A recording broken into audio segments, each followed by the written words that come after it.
Good morning, everybody. The Joint Board of County Commissioners Board of Education quarterly meeting is now in session. At this time, we wish to extend a warm welcome to everyone who is joining us this morning. Thank you so much for taking the time to join us.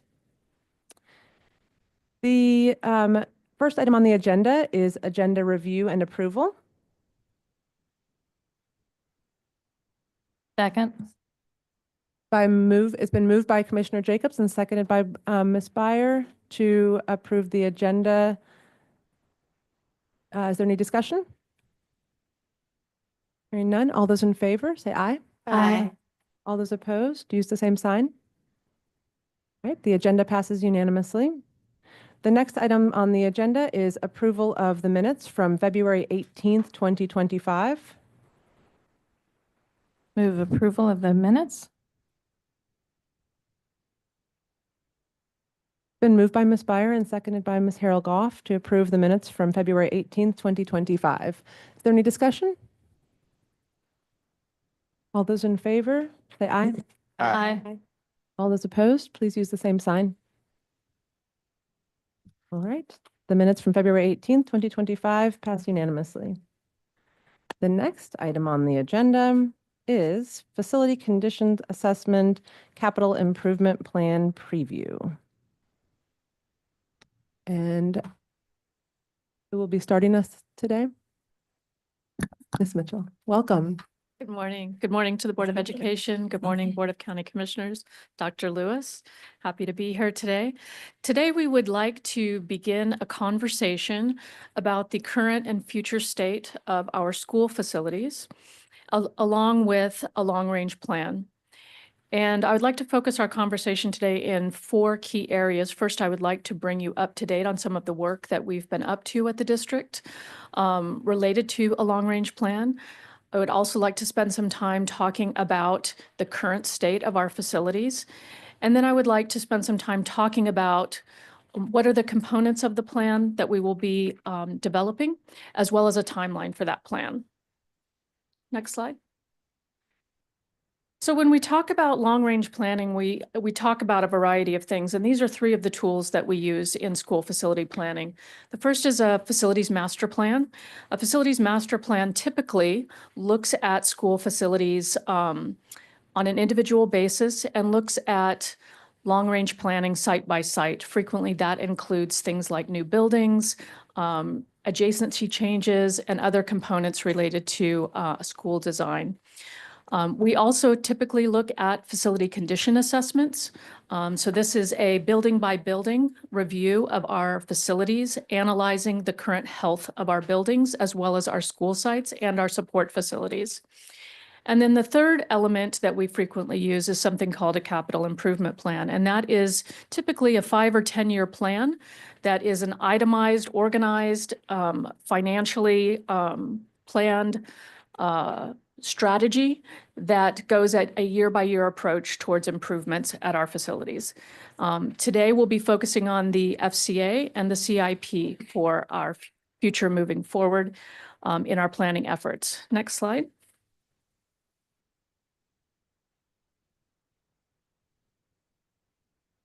So in a capital improvement plan, at its very simplest, it's taking a look at what we have. So the current state of all facilities and the expression of those needs, both financially as well as from a curriculum and instruction point of view and an aging facility point of view.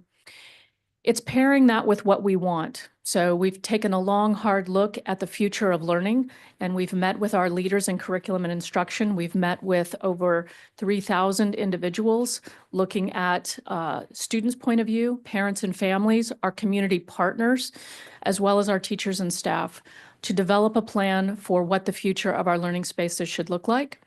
And when we blend those two and we prioritize based on need, we arrive at the plan itself. And that is the direction we are currently headed. Next slide. So just to bring you up to speed, since late summer, early fall of 2024, the district has been engaged in the development of the facilities condition assessment and learning environment guidelines. The facilities condition assessment, this was done by an outside firm. They will be presenting at our May 22nd board meeting to provide an update. That plan really goes school by school, building by building, looking at approximately 15 categories of how we evaluate a site, anywhere from paving to exterior building envelopes to the learning environments themselves, to look at finishes, to look at water penetration, and all the variety of issues that we might be confronted with on our schools and on our support facilities.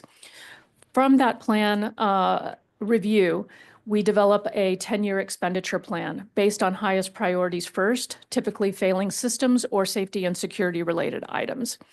And I'll be talking about a very high level look at what that 10-year need is in a moment.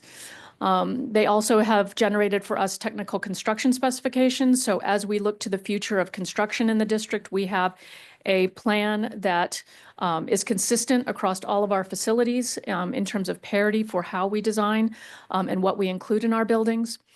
And we also have the learning environment guidelines that we've been working on. So in the past, our district has only had learning environment guidelines for elementary schools. And now we have fully developed our middle school and high school learning environment guidelines. Next slide, please. When we think about learning environment guidelines, this is really our guidebook for how we design schools. It talks about square footages, adjacencies, how we organize our schools. It also sets a criteria so that every school, as it's touched, we are bringing schools up to the same level of design and the same level of functionality. In addition to that, the plan calls for our model schools. So we have developed within the district a model elementary, model middle school, and model high school. Based on the size, we've developed plans for those as well as criteria for how they're organized and what an ideal school looks like in our district. Next slide. All right, so let's take a look at the current state of Durham Public Schools in terms of facilities. Next slide. All right, so our facilities at a glance. The district has approximately 6.4 million square feet of district facilities. We have approximately 260 million square feet of land assets. And we have a current need for aging facilities and infrastructure related to this facilities condition assessment, roughly in the area of 900 million. I believe we've landed somewhere at around 965 million. That number is a very rough number. It does not include all of the need. When we say $900 million, we talk about a like-for-like replacement of aging facilities, infrastructure, and systems. So when we think about replacing, say, for instance, an HVAC system, and we think about our current sustainability needs and performance needs, we would not be replacing it with something similar to, say, a 1970s HVAC system. So there will be upgrades and systems that happen that aren't represented here. In addition to that, that $900 million, $965 million does not include anything that's loose in our buildings. So when we talk about furniture replacement, we have buildings in our district with furniture that's over 75 years old, not designed for the way that students learn today, not mobile and flexible. None of that would be included in this number. So this is a very rough number about an expression of need that exists in our school district. Along the bottom line, just to talk about some things that have been coming up in our district, we have recently, in the last 5 years, completed 470,000 square feet of new construction for our scholars, putting approximately 3,300 scholars in new schools. We also currently have approximately 368,000 square feet under construction now. Those two numbers together represent approximately 5.5% of our scholars in new schools. It's a wonderful accomplishment. And we continue to push forward with great schools for all students. Next slide. Aging facilities. So to tell you a little bit about the complexion of our schools, this is a radial diagram starting at the top in 1910, our earliest buildings going around to the 2020s in dark blue. You can see from the graph, we land somewhere around the 1960s at our midway point. The average age of a building in our district is 59 years old. These are buildings that were built for a different kind of design, a different kind of learning, a different kind of flexibility, and a different kind of community than what we hear from our curriculum and instruction needs today. So a lot of upgrades want to occur in our facilities. Next slide. Looking at this a little bit differently, this is showing every 10 years the amount of square footage that the district has built or brought online.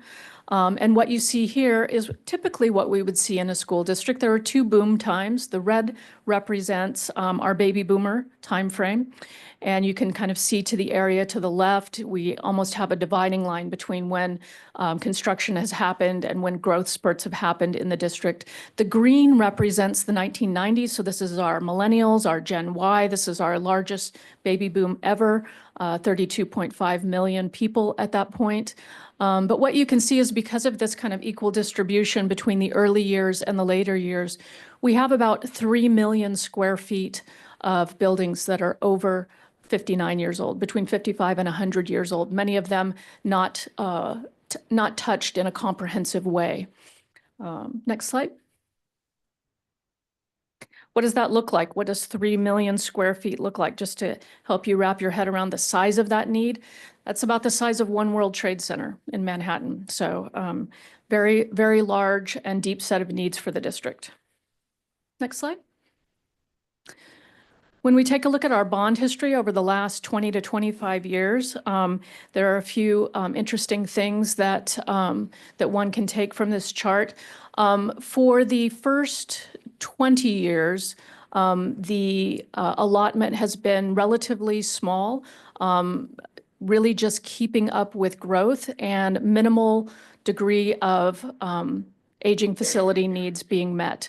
In 2022, the allotment for the district was significantly higher. However, we have also had significantly new needs related to new construction. So we've also seen the construction climate continue to increase. So dollars not going as far as they should, and also continuing to be challenged by that aging facility need across the district. Next slide. If we take a look at the complexion of the funding and the approach to the models that we used in 2016 and 2022, in 2016, well, in both of these graphs, what you're seeing is in dark green, that is new construction. So both 2016 and 2022, we had 2 new schools come online for each of those bond cycles. The light green is significant modernization work that we've needed to do on schools, and the blue area represents anything related to upgrading, related to modernization and aging facilities. So you can see that in 2016, there was a substantially larger amount of money allocated to aging facilities and infrastructure.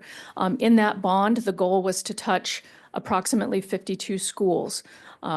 In 2022, because of the significant need in replacing a high school, and because of the significant needs for some of our other school facilities, you can see that there's a disproportionate amount of money that was allocated to aging facilities and infrastructure in the light blue area.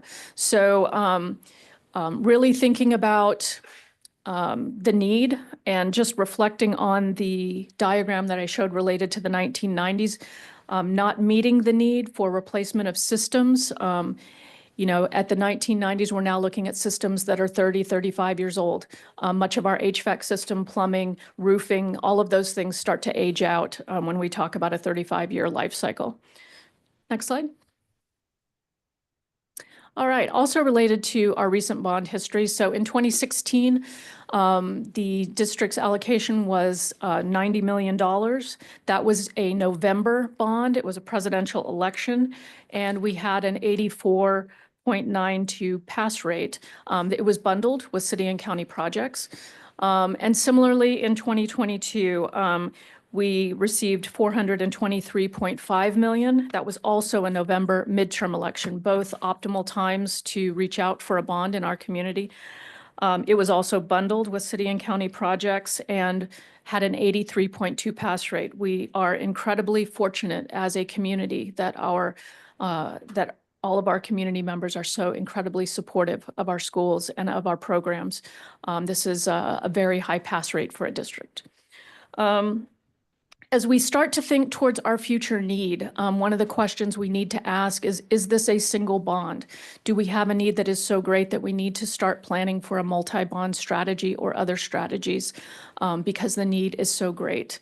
I've also mentioned on here transparency with community. In our engagement out in the community, there was a significant desire to be included and to understand projects that are coming online as we move through any bond or new construction projects. Next slide.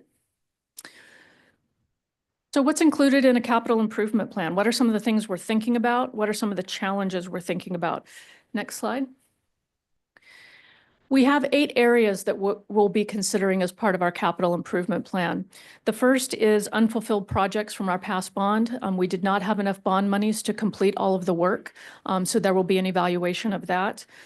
Aging facilities, as I've mentioned, and those dollars. Also growth and future demand. So we do have some growth. We also have goals of our strategic plan for growth, and we want to factor those into a long-range plan. Curriculum and instruction. So as I mentioned, the learning environment guidelines, the change in how students are learning and how teachers are teaching. We want to start to address that in our learning spaces. Capacity. We have schools in our district that are undersized. We have some that are oversized. And taking a broad look at how we start to balance our schools so that we have similarly sized schools and similar experiences for all of our students. We also have closed schools in the district portfolio that need to be considered. There will also be unique priorities of the superintendent that must be considered and included. And then we also want to address our central services. Many of our central service areas have not been touched in a very long time and fall very high on the needs list when we look across our district facilities. Next slide. So at its core, when we think about the plan, we want to take a hard look at all of the assets in the portfolio, and not just schools, but the support facilities as well. We want to accurately assess our long-range needs, right? Our plan needs to be comprehensive and thoughtful and address every aspect of the challenges of the district. As a result of that, we're able to more accurately understand our financial need over time. This will allow us to anticipate our bond needs over 10 years, and it will also help us to develop and facilitate an equity-minded approach for all of our schools when we're looking comprehensively across all schools in the district and applying the same lens for design and planning. In that way, we are able to bring up all of our schools together as we touch each project. And then finally, and most importantly, we want to get it right, and we want to get it right the first time. And through consideration of all of those aspects that I just mentioned, we'll be able to accomplish that. Next slide. All right. So what are some of the challenges that we face related to the strategic plan? The first one, as I mentioned, is our 2022 bond. So in that bond, we were allocated $423.5 million. The current budget for all of the projects that were listed in that bond is $624 million. We have a deficit of a little over $200 million of projects that we're not able to realize because of the cost of construction and because of the demands of the projects in the bond. So next slide. So as a result of that, we want to reevaluate those components that have not been addressed. We want to fundamentally consider if there have been any changes in those projects, if growth has occurred in any of those schools, if anything has happened in the last 3 years that will affect the future 10 years. We want to make sure that we touch them correctly. We also want to ensure parity across the district. So in this bond, currently we have one project, our high school project at Durham School of the Arts, that is taking a significant portion of the budget. This is very common for a high school. A comprehensive high school is expensive, and our district will continue to have needs for high school replacement. So we need to make sure, as part of that, get it right the first time. We are factoring in the timeline for when some of our big budget items need to occur. Next slide. Also, in terms of parity across our district, so I mentioned the learning environment guidelines. They set the standard for how our learning environments will be designed. In our recent construction, you're able to see here both escalation and change in design. We also want to factor in, as part of our future plan, similar design, similar goals, and similar construction methodologies for each of our projects, so that we're able to bring parity across how we spend money across all of our schools. Next slide. All right, we also want to address growth. So the current capacity that Durham Public Schools can hold in terms of student population is 35,000 students. We currently have around 31,165 students. That's about 92% capacity. As a district, you never want to be at 100% capacity. It means we don't have room to grow, move, or change. So we need to be thinking about the future. We do have some anticipated growth in the next 10 years in our area.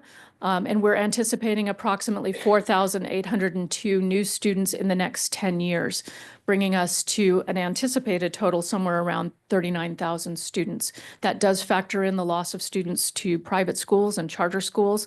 So that would be the allocation for public school students. Next slide. When we think about that in our long-range plan, and as we continue to evaluate what those numbers are, just to give you an idea of the implication, if we had 4,802 new students, we would need 3 new elementary schools, 2 new middle schools, and a new high school in our district. That requires time for land acquisition, and it also requires a thoughtful plan for how and when we build those schools. To build those schools in today's dollars without any escalation, you're talking about approximately $482 million that would be needed if we built those today. So this is in addition to the $965 million that I spoke about earlier. And it doesn't represent if these schools were built 5 years from now. It's if they were built today. Next slide. We also want to be thinking about growth in terms of other schools that exist in our area. So we want to be thinking about our growth in terms of private schools and charter schools.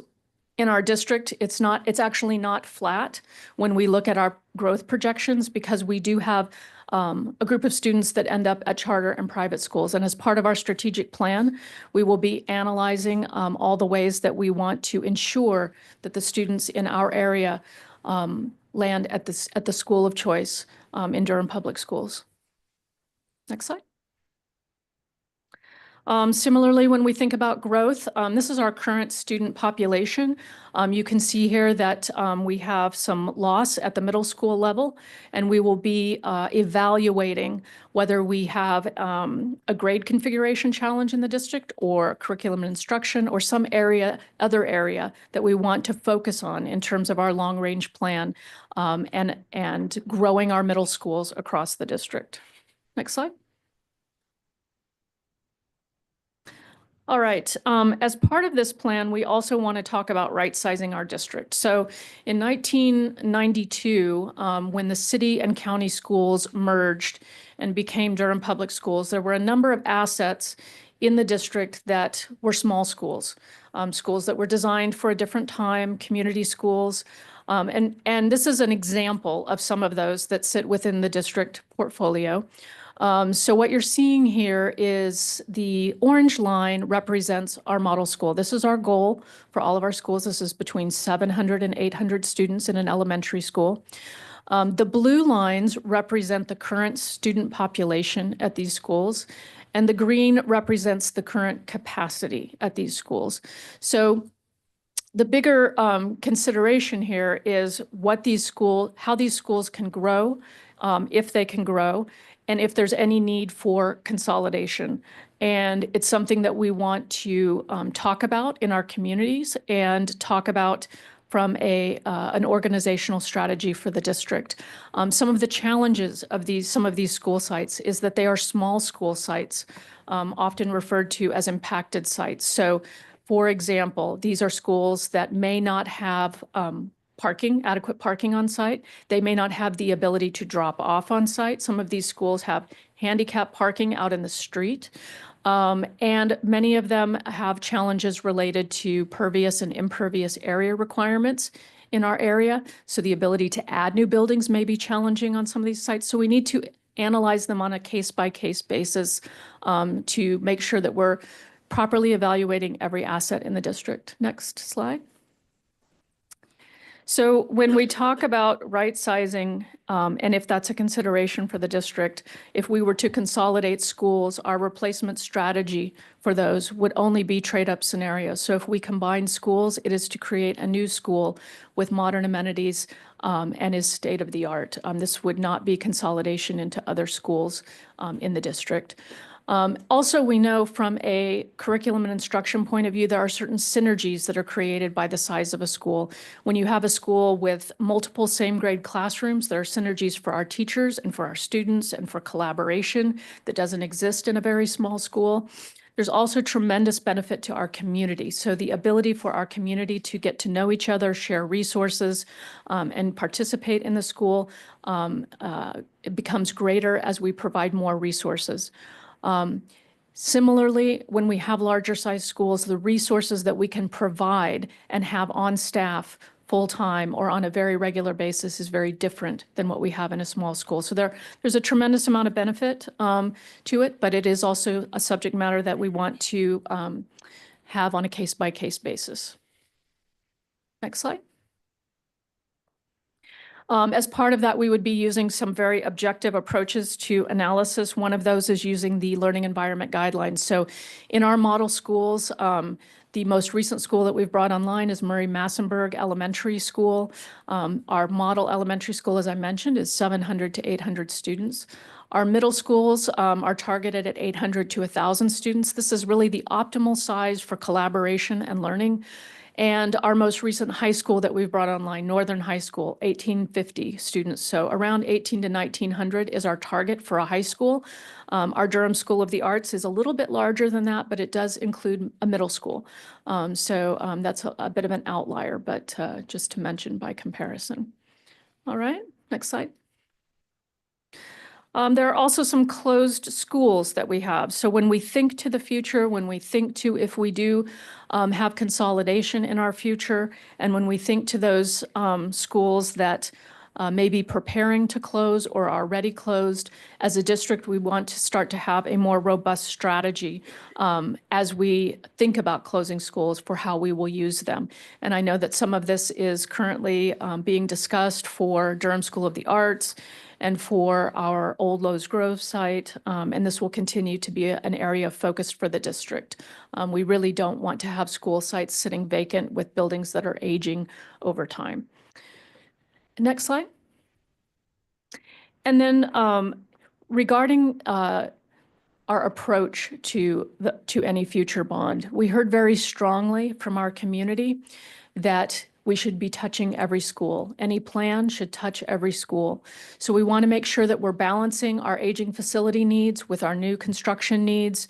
And we want to make sure that as we approach upgrades, we're being transparent with our community. So developing a landing page on our website with a comprehensive school by school analysis so that parents can easily access and see when schools are going to be touched and know where they stand in line for their current needs as well as their child's future needs is something that we want to include in our plan. We don't want to neglect our existing schools. All right, next slide. And then the final challenge that I have here is related to getting our modernization and new constructions right the first time. So sizing schools appropriately. We do have some current challenge. Lyons Farm, which was built a few years ago, is already at maximum capacity, which is a wonderful problem to have schools where students want to go. But we need to be planning for the future in any of our future construction projects, be thinking about where new buildings happen and planning for how we design for expansion and change. All right.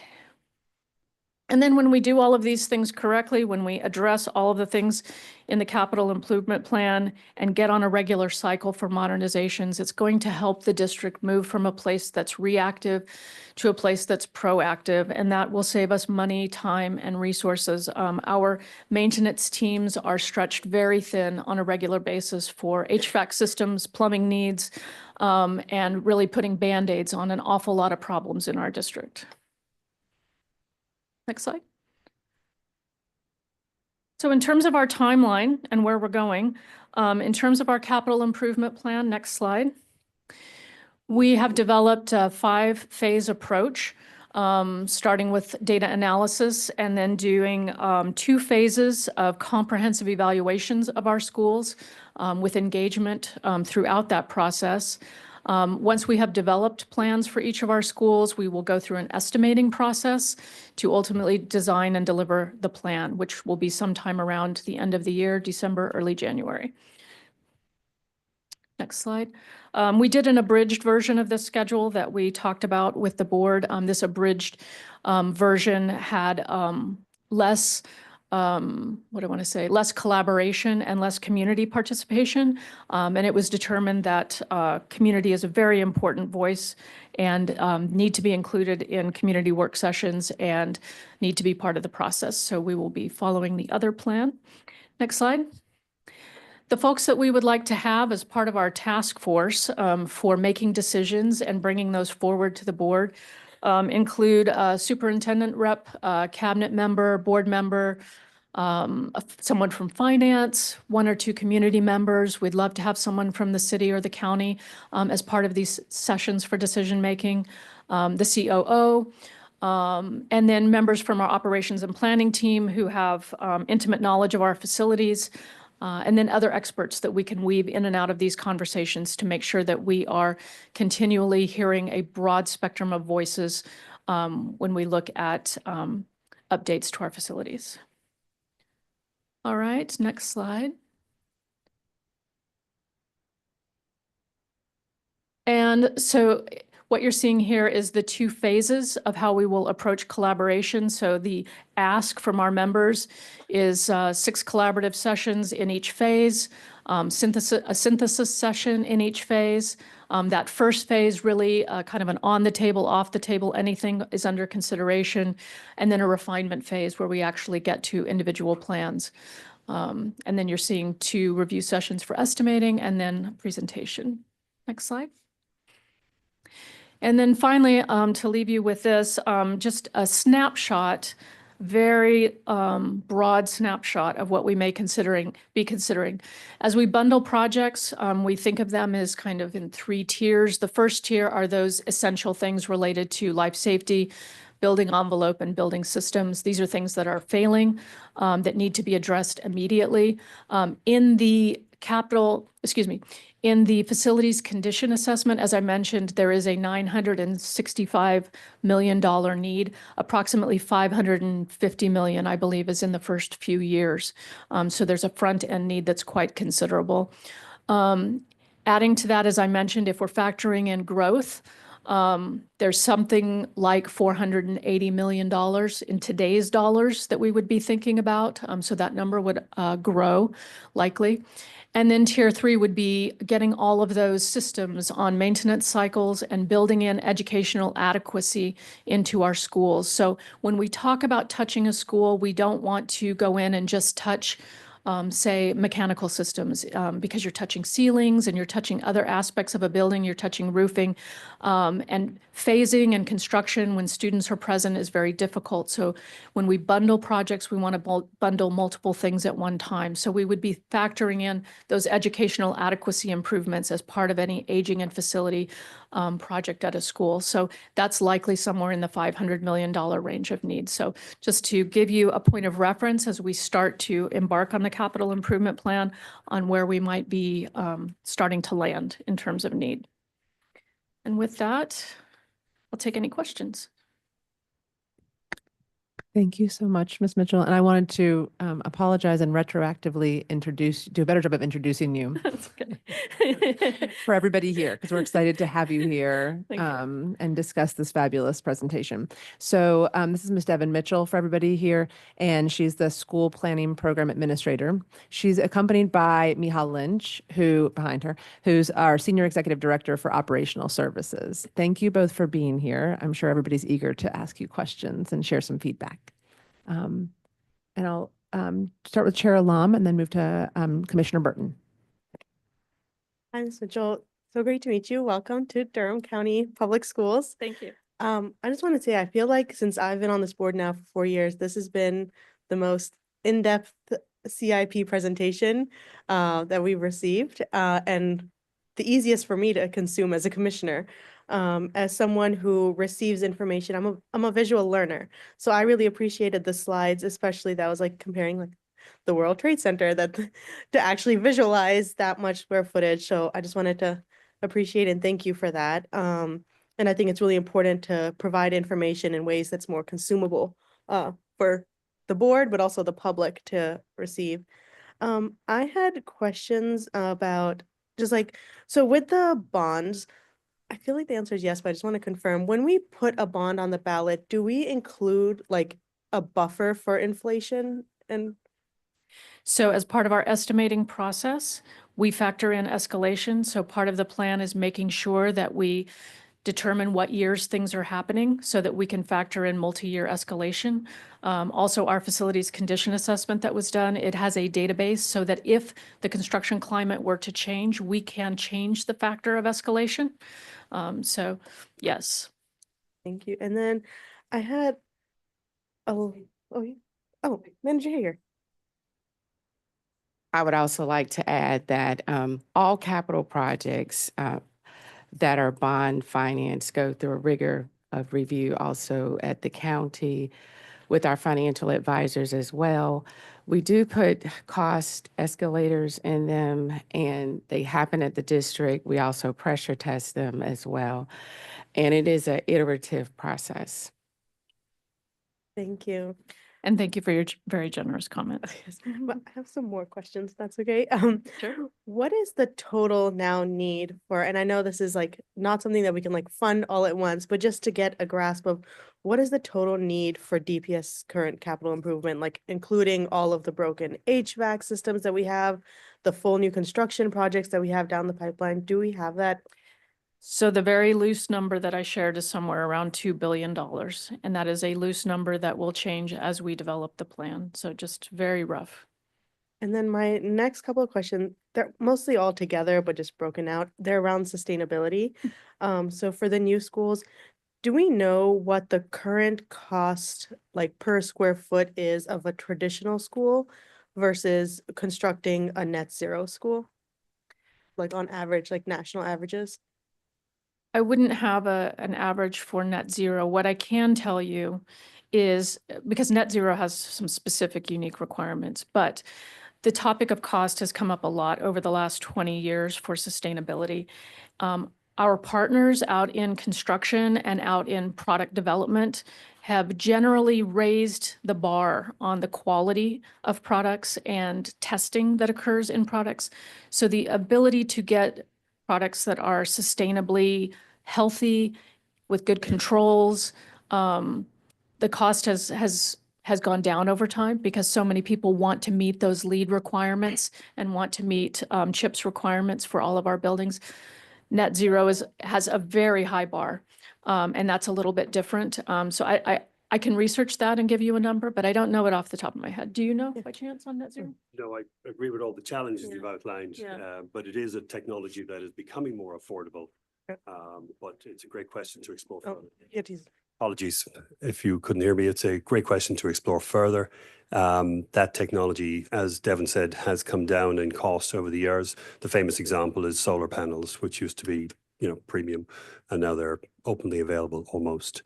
But that question of getting to net zero as a cost comparative per square foot is certainly a great exercise to consider.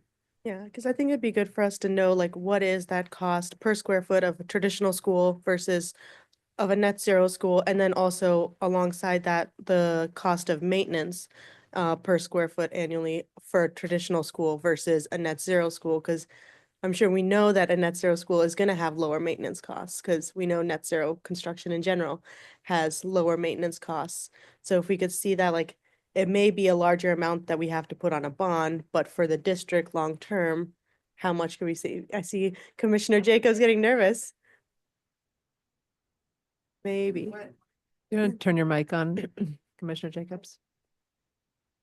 I think that's a great idea. I'd also be wanting to know what is in between that, because there also are ways to build energy efficiently that may not have all the bells and whistles, but there are certain things that may be And when I'm saying what we can traditional afford. school, I'm saying like traditional for what DPS is now, which is DPS is trying to move towards like more energy efficient, LEED certified buildings that may not be net zero, but they're a far and away improvement from what we've built 10, Okay, well, 20, that 30 helps. years ago. When you said traditional, I'm thinking. I'm thinking traditional of today's sense, Okay, traditional. okay, great.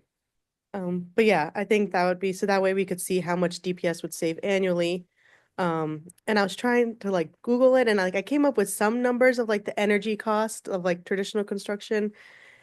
But again, this is all based off of Google, that like for square footage for maintenance of a net zero like construction of a school, it's like 50 cents per square foot versus traditional schools, it's like $1 or $1.30 per square foot, which could, and again, if we verify these numbers, could lead to like $4 million in savings a year in energy usage and maintenance. So finding out like that solidified number for Durham County specifically would be really helpful. Thank you. Thank you again for your presentation. Thank you, Chair Lum. I also wanted to take a minute to introduce Ms. Lori Blake Reed, who's also here, who's also Senior Executive Director of Operational Services. Thank you so much for being here as well and present to answer questions. Thank you. Moving along to Commissioner Burton. First of all, thank you for this wonderful presentation. I watched it when it came on Thursday. I watched the whole thing and it was really excellent. Just so you know, I retired from Durham Public Schools in June of 2024, started my career in Durham Public Schools in August of 1994. So I've been in a lot of the buildings.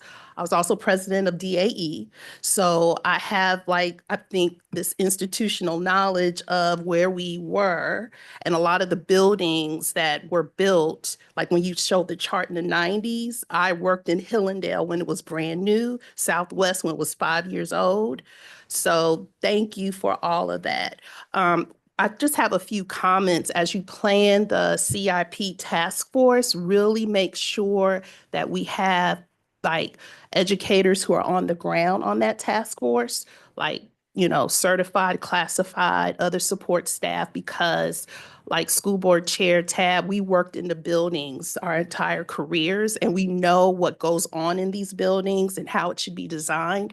And hearing some of the feedback from community members about Northern High School, that there's some design things that occurred that we're now seeing the fruits of, and we want to make sure we hear from those voices. And the other thing I want to make sure as you do this planning to think about those schools that are like C.C. Spalding, R.N. Harris, Burton, et cetera, because during merger, there was a big, advocacy to keep those schools open. And as we know, people become attached to their schools. So I know the demographics are changing, the population over in those areas are older, and, we just have to rethink about what we want to do with those schools. So just keep those things in mind. The question I had was, and one more thing in your presentation that I really liked is about DPS being more proactive than reactive. I worked at Spring Valley. That's where I ended my career. And one of the things that I said was DPS should have thought about a middle school. We kind of just think about things, well, we need this one school right now, instead of thinking, okay, this area is growing, we probably need to buy the land for a middle school. And then now that area of Durham has just exploded and we don't have the land for a new middle school. So thank you for that. So the question I had was about Bethesda, what is the population shifts that we have to focus on Bethesda? Is it a lot of, is that school overcrowded or, yeah? So currently at Bethesda, they were part of the 2022 bond. And they were getting a lot of general improvements to the school and a few new classrooms. However, Bethesda is in an area of the district that is growing. There has been talk about, a need for a middle school in the area as well. And this is part of why, when I was mentioning, we want to go back and re-review those items that were in the 2022 bond, because things do change over time. And Bethesda may be a school that needs more classrooms than are currently anticipated. The demand has been high there. Yeah. And then just to address a couple of your other comments, love your comment on having teachers in the task force. We've got so many amazing comments and input in our focus groups and out in the community from our teachers that were so invaluable to what we learned and to better understand where we want to go. So I think that is wonderful, and we'll make sure that happens. And then I also wanted to address your comment on Northern High School. So I believe all of us have been to Northern High School and have walked with the principal and received different comments. As part of our evaluation process, we are in the process of establishing a post-occupancy evaluation of all of our new schools or comprehensive modernizations, where we are able to evaluate what's working and what's not working and have lessons learned, so that when we do have something that is designed and maybe doesn't work as well as it should, that we make sure that doesn't happen in the future. So that's certainly something, as well as we're also building policies and procedures. I've been working with Ms. Reed on that to help us in the early design process with our design teams, that we are doing all of the necessary checks and balances to make sure that the layout, the configuration, that all of the necessary teams like safety and security have a chance to review the plan early on, so that we're making sure that we're building a A+ facility for all of our schools. Thank you so much, because, yeah, I know there was a lot of discussion around, there was some things that were missing from Northern, and we want to make sure, like, I'm thinking about Jordan High School. That school was built in 1963, and there are people who remember when Githens was attached to Jordan. Yes, that's how long that school has been there. So just thinking about those things logistically. So thank you so much. Thank you so much, Commissioner Burton. Any other discussion, questions, or comments from, yes, Commissioner Jacobs?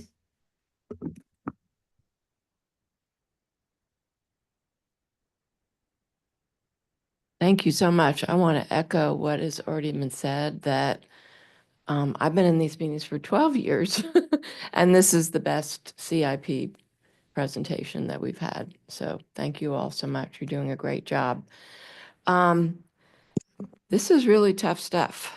And I think I'm wondering how, obviously you need to do a plan and assessment, but also keeping in mind, how are we going to pay for all this? It would be really interesting to, when I looked at the chart that you had in terms of the bond funding, it would be interesting to see a timeline of state funding for capital needs. And I was sitting here thinking, I wish this could be presented in the way that you have broken down the issues, and somehow being able to talk to the state legislature about this, and certainly our delegation, for them to become more educated so that they can also talk about these issues, because fundamentally we need more funding from the state to be able to meet a $2 billion capital needs. There's just no way we're going to be able to do that at the local level. Some of you may have already seen the manager's budget presentation, but this area was never meant to be something that local governments were supposed to take care of on their own and on the backs of, taxpayers at the local level. It's just not possible. So I think, unfortunately, that's going to be one of our big challenges is the funding, and how are we going to, because at the end of the day, what is a bond? A bond is borrowing money that you then have to pay back. And you only can borrow what you are financially capable of, just like when you go for a loan to the bank. And so there's just going to be limits on what we can do. So I just had to put that out there because I hope that will be part of the conversation as well. And also educating our community about this more broadly, because we're going to need real advocacy from them at the state level. I was wondering about benchmarking. It was really interesting when you said that 5.5% of our students are in new schools now. Do we do benchmarking with kind of the 5 top school districts that we tend to compare ourselves to, population-wise, with how we're doing compared to those, with a lot of the data points that you pointed out? Yeah, so I think that's a really interesting idea. We can certainly develop that. It would be fascinating to find out. So I'll definitely investigate that. Thank you. Yes, thank you. And I'm also glad to see the projection about increased enrollment, especially with the increased funding for vouchers. So was that taken into consideration too for those? Yeah, okay. And I know at one point, at one meeting, we learned about some type of a dashboard tracker on the bond and on capital work being done. Is that, just wondering your thoughts about, is that still happening and will that be revised? Because I think another big issue is, and we're trying to do that more at the county level, like with our transportation money now, just launched a tracker so that residents can see where's the money going, how quickly is it projects getting completed. But I think the transparency and communication, which I see right here in your presentation, is so important too for everyone. We do have a dashboard on the website. It is a bit static and really just talks very big picture what projects were in the bond and where they sit currently and what the cost is. Moving forward, likely any future projects, we want to touch as many schools as possible. And we definitely heard from our community that they want to understand where their schools are in relationship to the process. So I would imagine a place where we're redesigning some of that dashboard so that you can really look on a school by school basis and find out what's going on locally for your school. I think that'd be great. Yeah. Really glad to see you talk about former school sites, because there's a cost of maintaining those as well. And, I hope that you all, when you look at that and come up with policies or strategies, that you're also bringing in things like, we have a joint housing task force that's going to make recommendations. We have a new comprehensive land use plan that is prioritizing things like affordable housing, transit-oriented communities, walkable, bikeable, high-density, mixed use. Those, I believe Durham Public Schools is probably the biggest landowner in Durham after Duke University. I don't know that, would be my guess.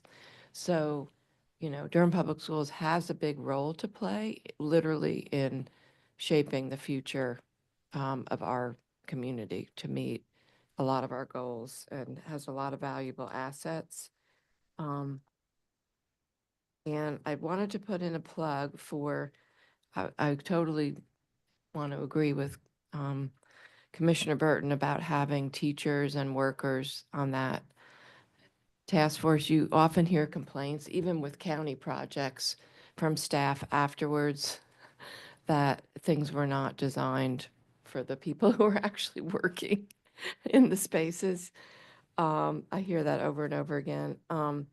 But to have a county, definitely have one of our county staff on there, especially because we are counties, at the end of the day, we're the ones who are going to have to figure out how to fund this stuff. So, yeah, but anyway, and I appreciate you looking at, some sensitive issues, which is some of our historic schools But we're at a crisis point where well, it's unsustainable and it's really a crisis. The conditions that our children are in, our teachers are in, it's not, they're not. So we have to be creative and we have to put everything on the table. So I'm glad that you're doing that. Thank you. Thank you. Manager Hager. Yes, just a few comments. Thanks so much for the presentation and excellent work and partnership working with you since all of you've been here. Just wanted to share some quick highlights on process. We shared capital improvement plan updates with our board in the fall and have a framework that was developed. And at that time, the overall request did have, of course, placeholders for Durham Public Schools. Now, that was in the fall. The world has shifted. And quickly at that. And so we will be reconvening with all the departments that submitted requests and entities, agencies such as Durham Public Schools, Durham Technical Community College, to revisit numbers. With the process overall, there are a couple of steps that's important, and it was alluded to by Commissioner Jacobs as far as cycles and timings of how we fund it. But it's the first looking at what the requests are and then prioritization. And that happens both at the entity that's submitting it, which will is your entity. And then there's an overall prioritization because we fund all county departments, Durham schools, et cetera. Then there's the tough part, the cash flow projections. Okay, what can you really do? And I would like to elevate all the work Durham Public Schools did in the last bond program.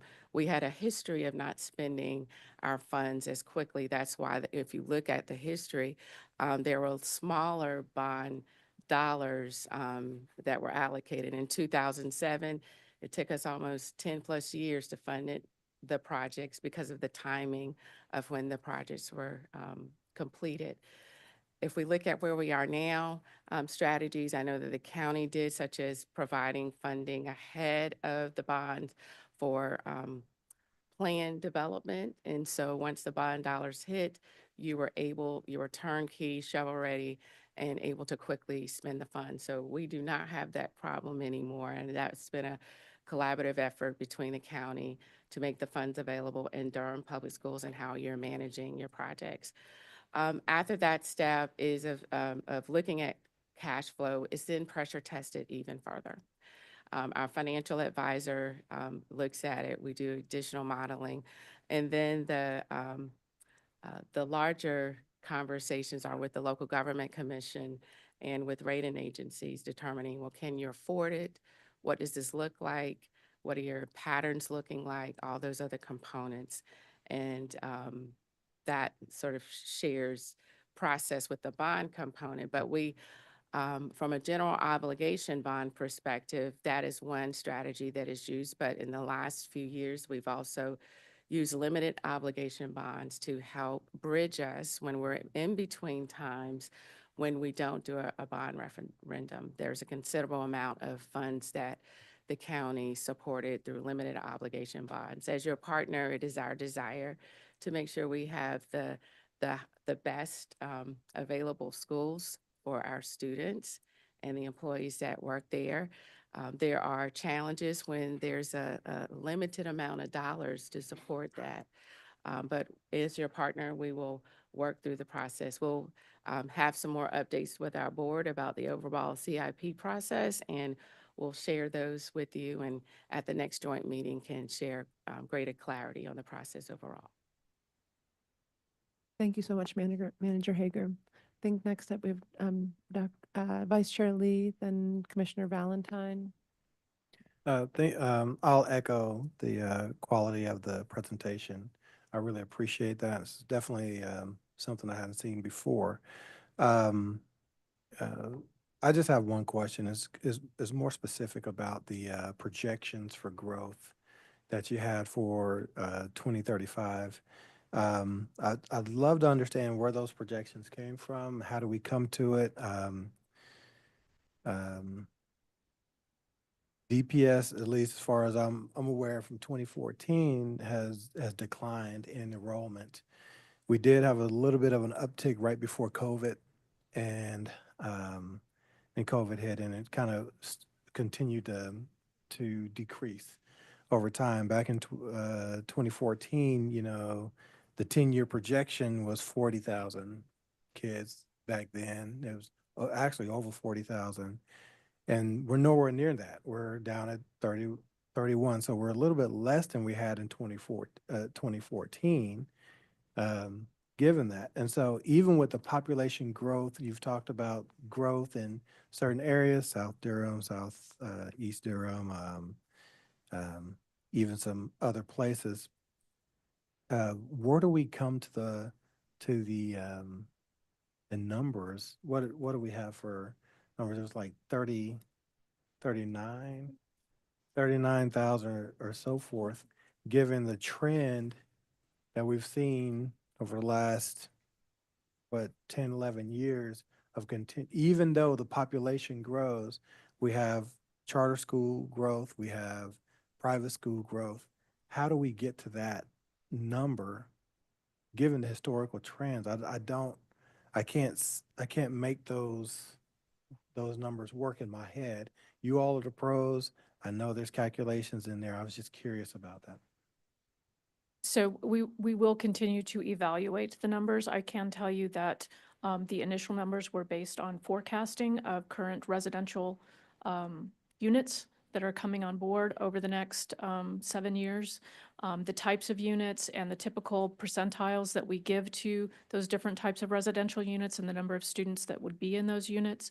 But we will do another thorough evaluation of that as part of the CIP process. I can also tell you that when we think about flat growth, one of the factors is the large loss that we have to private schools and charter schools. When you factor that in, the school district is growing if we're losing such a significant population of students to private and charters. And it is worthwhile for the district to build into its plan strategies for bringing new students into the district from those student populations, and to also better understand what it is in the charter school system or private school system that is drawing families. Because when you factor in that additional number, the district isn't flat.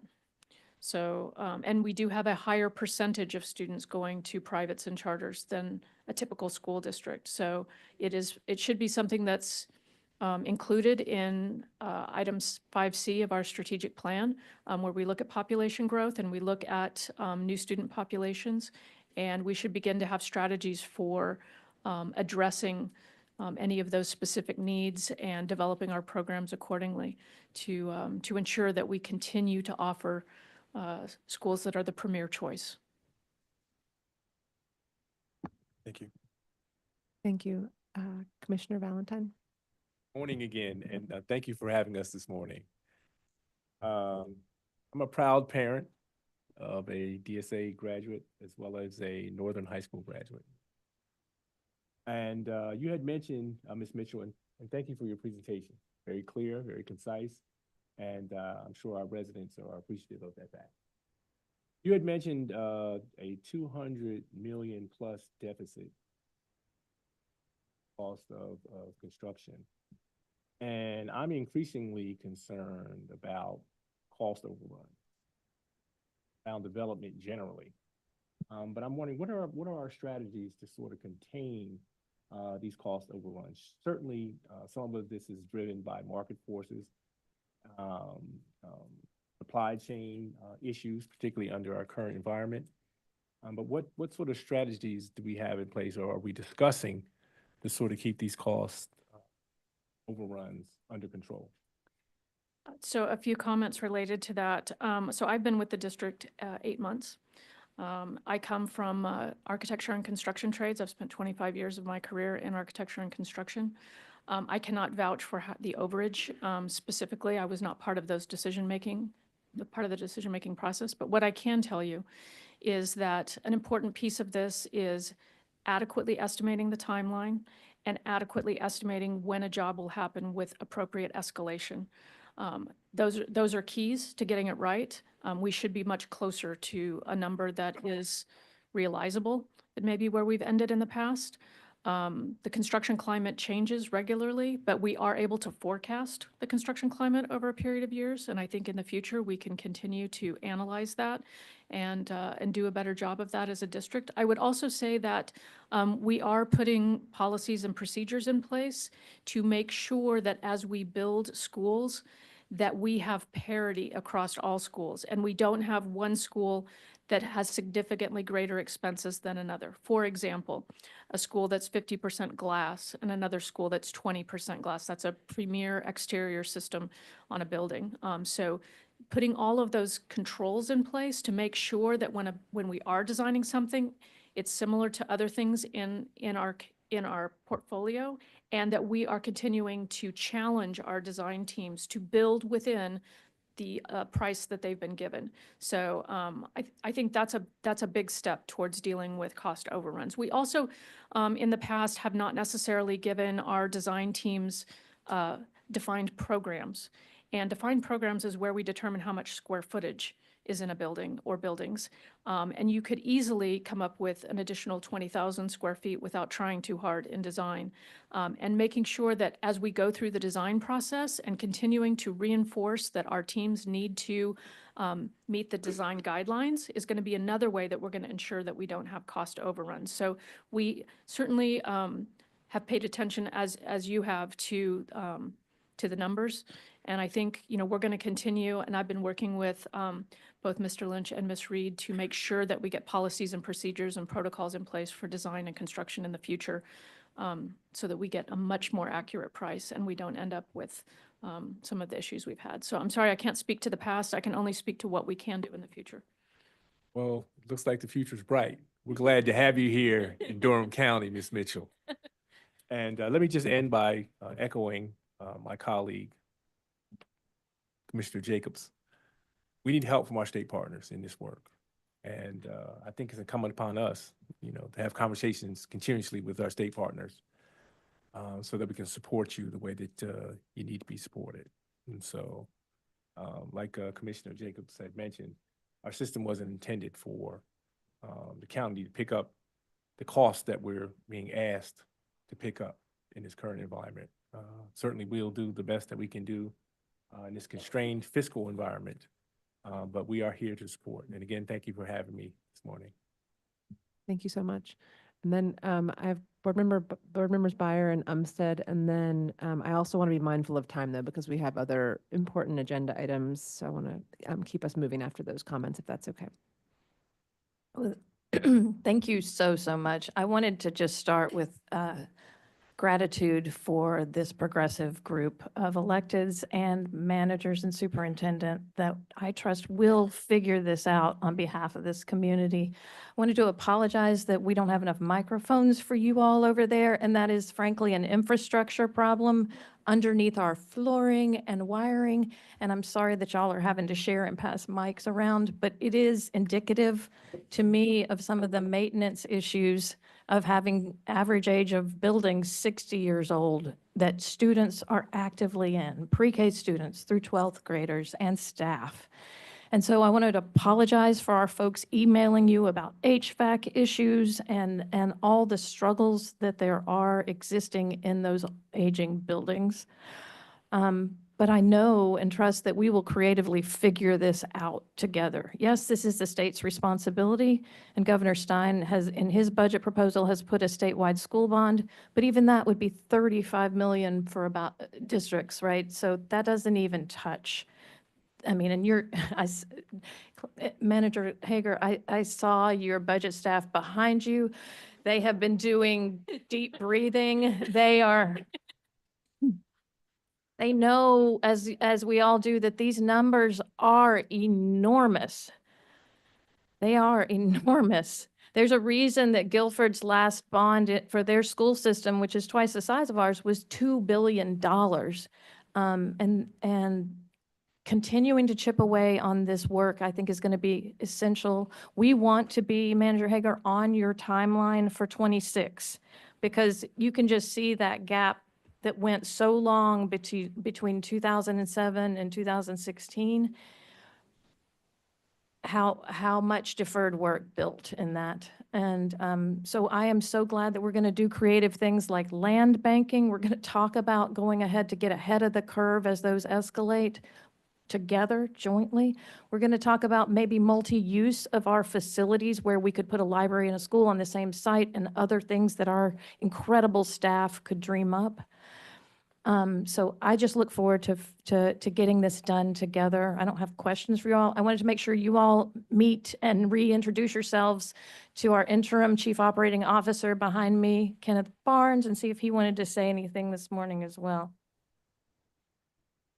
Look, he doesn't, he's so smart, he doesn't even, but these are the staff that are having to deal with the HVAC stuff breaking, water leaks, like all of it, all the time, while we're having them drive this work forward. So I just wanted to appreciate them and their leadership. Thank you. Thank you, Ms. Byer. And yes, welcome, Mr. Barnes. Board Member Umstead. Yeah, thank everyone for all your comments and the presentation. I really appreciate hearing you all uplift the statewide issues and challenges here, and hope that in your county commission meetings and as you're talking with county commissioners across the state, that can be uplifted. We know that county commissioners have a lot of sway when it comes to our General Assembly, so continue to lift that up along with us to make sure that we're collectively talking about that together. And I have a question. As we're talking about cost and escalation, and we're talking about delayed maintenance, and we also are all living in this uncertainty of our current economic times. And so wanting to know, I guess, from our staff as well as the manager, how we're just thinking about tariffs and likelihood of tariffs in construction. And I know there was no perfect answer because we know this changes every day, but just wondering how we're wrapping our minds around those costs and what that might look like for all kinds of things that we need. There are a couple of areas of concern. The workforce and labor market, when you look at the undocumented workers who served a major role in components in the construction industry, as well as the tariffs. And so, as I said, we'll be looking at the capital improvement plan in more detail in a couple of months, but off the bat, we know we're going to have to increase. I could put 20% on top of what's there for just those two factors right there.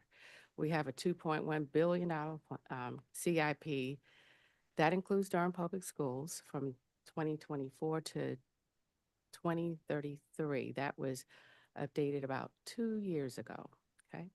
And we refreshed it and shared some information with the board back in October.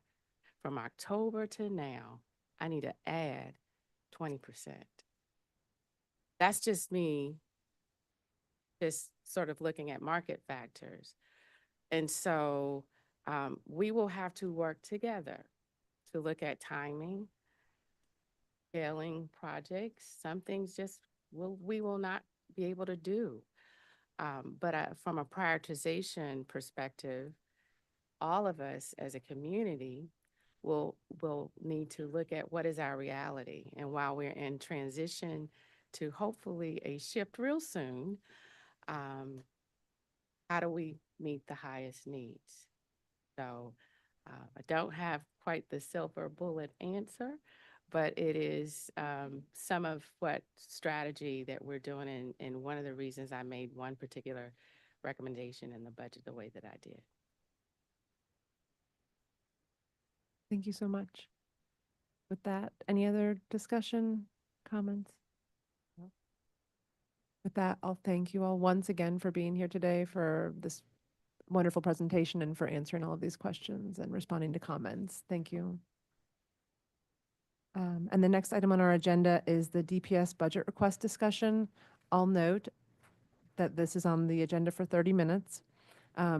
So I'll try to keep us within that time this time, because I do know it's 10:22 already. All right, and I think Mr. Teeter's coming around. And Dr. Lewis will get us kicked off. Yep. Thank you so much. Good morning again to our Board of County Commissioners, Manager Hager, to our DPS Board of Education, and cabinet members, county staff, and members of the community that have joined us either in person or online. Before we get into our budget request discussion, I wanted to kind of level set and share and remind folks of how we got to some of the items that we are requesting in this particular budget. As you know, I began in August 12th, and wanted to engage this community in a major way in terms of just listening and learning. A hallmark of my pre-entry plan was a listening and learning tour. And I did that about 8 different sessions, and we asked people that assembled at those sessions 5 questions. And we gained a lot of information in those sessions, but not only that, just during the first several months of my tenure, just again, listening and learning. And so as a result of that, I shared a post-entry plan several months ago with the board and with the community of action steps, of priorities that resulted in those first few months, those first 100 days of my tenure. If you go to the next slide, and what culminated as a result of that is about 13 immediate priorities. We only have 30 minutes. I'm not going to go into all of these priorities, but I do want to highlight a couple as relates to the budget development. That of support for teachers and staff, improving our school facilities and safety, which we just spoke a moment ago about, fostering student well-being and school culture, and what we heard loud and clear during that time, which was an area that we needed to address. Simply put, fix transportation issues, and this is what we heard from our community. But also, as we're having these discussions, I want to lift up and ensure to our community that we hear you, we heard you. And as relates to that bullet, rebuilding trust within our community, that's one way that we go about rebuilding that trust, is listening, collecting the feedback, and then taking action on it. So it's my hope that this community and staff and within this district that share this information with us during the listening and learning sessions see that we heard them and we included some of these items in our budget requests. Next slide. When we think about just supporting teachers and staff, simply put, teachers matter. In fact, it's the most important school-related factor in terms of improving student outcomes. When it comes to student performance in the areas of reading and math, an effective teacher is estimated to have 2 to 3 times effect size in terms of improving student outcomes. And so with that, what we heard from this community is that we needed to support our teachers and staff. And one of those ways that we heard we need to support our staff was through compensation and retention. So ensuring that as a school system that we're fiscally responsible so that we can direct our dollars to where they need to be, and that's an investment in our staff. Also looking at ways to fill those hard to fill positions. And then what we talked about too is advocating at the local and the state level for funding. When I was young, I would go to my mom and ask for money. If she didn't have it, I would go to my grandparents. And so, yes, we're coming to the county, you're our parents, and then we're going to our grandparents at the state to ask for money as well. They have more money, right? Yeah, grandma always had more money. She had a little white envelope and under her mattress that she would go, give me the money. But collectively, as a community, Durham Public Schools, a community of Durham, partners in our county, we effectively advocate at the state level for continued funding. So that's something we heard loud and clear. Next slide. Again, you've seen the results of the presentation just a moment ago. We heard that we needed to improve our school facilities. And some of that work has obviously just begun. You just heard that presentation. And so as a school system, we must ensure that we are providing safe, modern, well-maintained facilities for our students and our staff. And when it gets to a point where it's impacting student learning in a major way like it did, you all received emails around Spring Valley. When we have to release students early, that's a problem because it is impacting the academics, physical health of our staff and our students. And so as we think about this long-term planning and this notion of this idea of this dashboards and being proactive as opposed to reactive, and we just based on my short time, it seems like we've just been things break and we fix them. But how do we be proactive? And so parents, community members, staff know that, for example, in 2028, my school is going to get a new HVAC system. In 2030, my school is going to get a new roof. And so as we think about, not only from a capital improvement plan, but also multi-year bonds.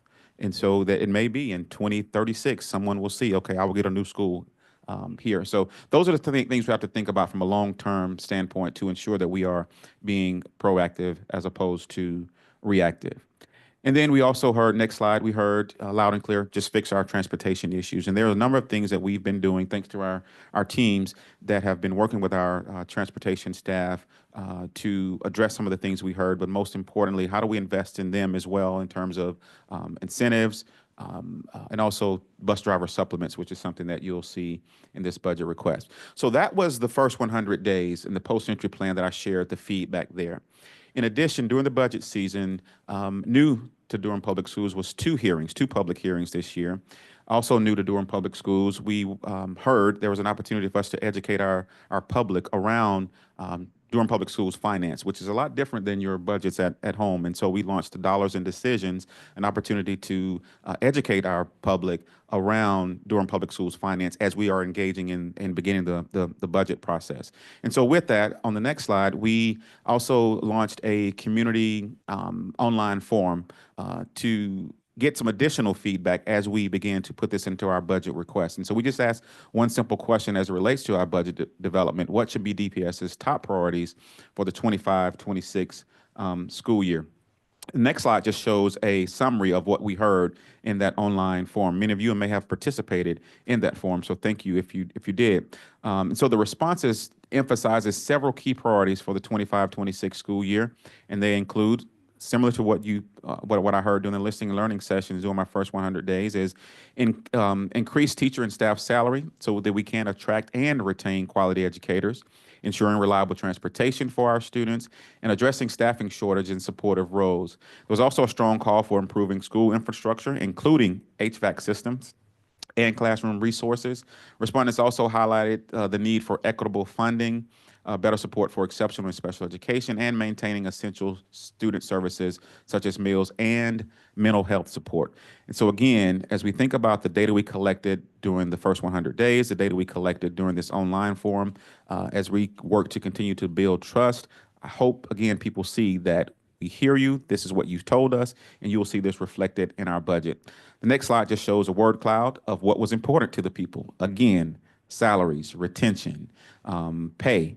And so that's what we heard. And so when we look at some of the top thoughts, I'll go through these next few slides really quickly. The next slide just kind of highlighted some of the thoughts. This is verbatim what we heard from the community. Paying teachers and support staff competitive wages, supporting our staff with wages that they deserve to address teacher and staff retention. Next slide. Again, teacher and staff pay raises, paying our staff livable wages, and then keeping our promises to pay staff. One respondent, go back one slide, I'm sorry. One respondent, back, one more. Thank you. One respondent stated, low staff pay equals high turnover, equals less staff for our students. Next slide. Again, appropriate payment for teachers, also bus drivers, stabilizing staff shortages, specifically as it pertains to bus drivers. And then lastly, bus driver shortage, teacher and staff pay, and current school maintenance. And then lastly, on the next slide, I talked about investing in our existing facilities and having safe facilities with functioning HVAC systems, master's pay, as well as adequate staffing. And so this is just some of the comments and some of the feedback we heard, not only in the during the listening and learning sessions, there was a survey option there, but also specifically asking what should be our. And so with that, I will turn it over to our Chief Financial Officer, Jeremy Teeter, to share the information that we proposed in our budget request. Jeremy. Morning. Thank you, Dr. Lewis, County Commissioners, school board members, County Manager Hager. We do have a few slides just kind of refresh on some things that we've just worked through in the past few months in Durham Public Schools. And then also we have a link to the budget book that the board ultimately adopted us to move forward with at its meeting on April 24th. And so if we'll just progress to the next slide. and just kind of a reminder of budget history. And I promise I think after the bond presentation and I don't think I'm going to say anything that makes Mr. Lane's blood pressure go higher than what it already is. So I was so glad that came before me. And so just the reminder on the next slide, just so when I came on board, in early November, had to just sort of in a hurry assess where things were in Durham Public Schools, and just a reminder of the over $30 million challenge that we had to unpack and work through. And so we were very fortunate to sort of have some tools in our toolbox. Some of them were not comfortable, but ultimately had to make some decisions to account for the volume of positions that were on the district's rosters that were not in the budget that was developed around this time last year. And just at a high level, right? So just some critical budget lines for the district that weren't budgeted for to the degree that they should have been. And so just kind of wanted to refresh that history for you, that things that we had to tend to get correct in our base budget before we moved forward and developed a request for the following year. On the next slide, we just sort of talk about some of the short-term measures that we had to take as an administration. So one, we reduced the operating budgets from 100% to 85%. And so this affected all of us district-wide in our day-to-day operations. And I'll just have to commend our staff and our schools that they found a way to make it work, right? So we know that that was challenging, but they found a way to continue to conduct business and start to think of ways to get the job done. We have resources, right? So we know the Mackenzie Scott donation that we received. We've had to call on those resources in the short term in order to help make things work in this current year. And then we also put in place a hiring freeze for positions that were not required by state law. So we think about, we continued to fill bus drivers, we continued to fill exceptional children teachers, and any other position that we had in the district, K-3 teachers that are required for those state mandated class sizes, things of that nature were things that we continued to fill while we kind of pressed pause on hiring in the district and reassessed how we were going to move forward. On the next slide, we talk about some of the long-term measures that we've discussed with the Board of Education. And so one, just looking at how we've been allotting teachers to our students. So the class sizes in Durham Public Schools were allotted at sort of lower than normal ratios. And so spending some time looking at that, it's gone on for a few years, and it was really easy to do that while the district had ESSER funding. But we really had to think long and hard about balancing our teacher to student ratios in tandem with our classroom vacancies. And so we really tried to strike a sweet spot with that. To where we had ratios that were more in line with state funding for our classrooms, but at the same time, trying to do that in a way that number did not exceed what we had vacant positions that we had budgeted for. So really trying to strike some kind of normal balance. We did also take a really hard look as a working group at our central office staffing and classified positions that we have here in the central office, and we did ultimately move forward with eliminating 27 positions in our central office. And so a good number of those were vacant, and so we were able to move forward without disrupting a lot of individuals. And we are still going through our process here to make sure that we have opportunities for folks that were impacted or whose positions were impacted by those reductions. So just wanted to lift up a couple of measures that we've taken to try to structure ourselves for the long term, knowing that some of the things we did this year could only help us one time. We wanted to make sure that we had some sustainable solutions in place for the district. The next slide, I believe we have the link. So if we could click that 25-26 budget request link, that should queue up the budget book. Hopefully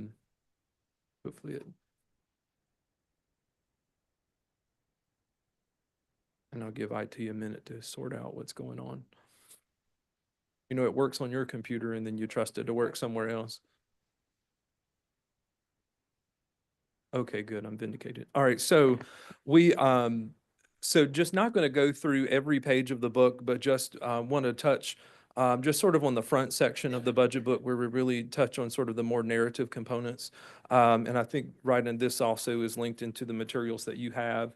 So if we can, so just some things that we're required by law to lift up in our budget request to you all. So on the next page in is a letter of transmittal from Dr. Lewis, just sort of lifting up his priorities, right? So thinking about compensation, transportation, safety, things of that nature, while also balancing our responsibilities. So if you haven't already read it, it's there for your reading and enjoyment. And I know that we'll be interacting a little more here in the future. Moving forward through the document, if we could go up a couple of pages to the section that's the students we serve, we provide some demographic data in the district, right? So just in terms of the number of students that we're currently serving. And I know we talked about sort of those enrollment figures earlier.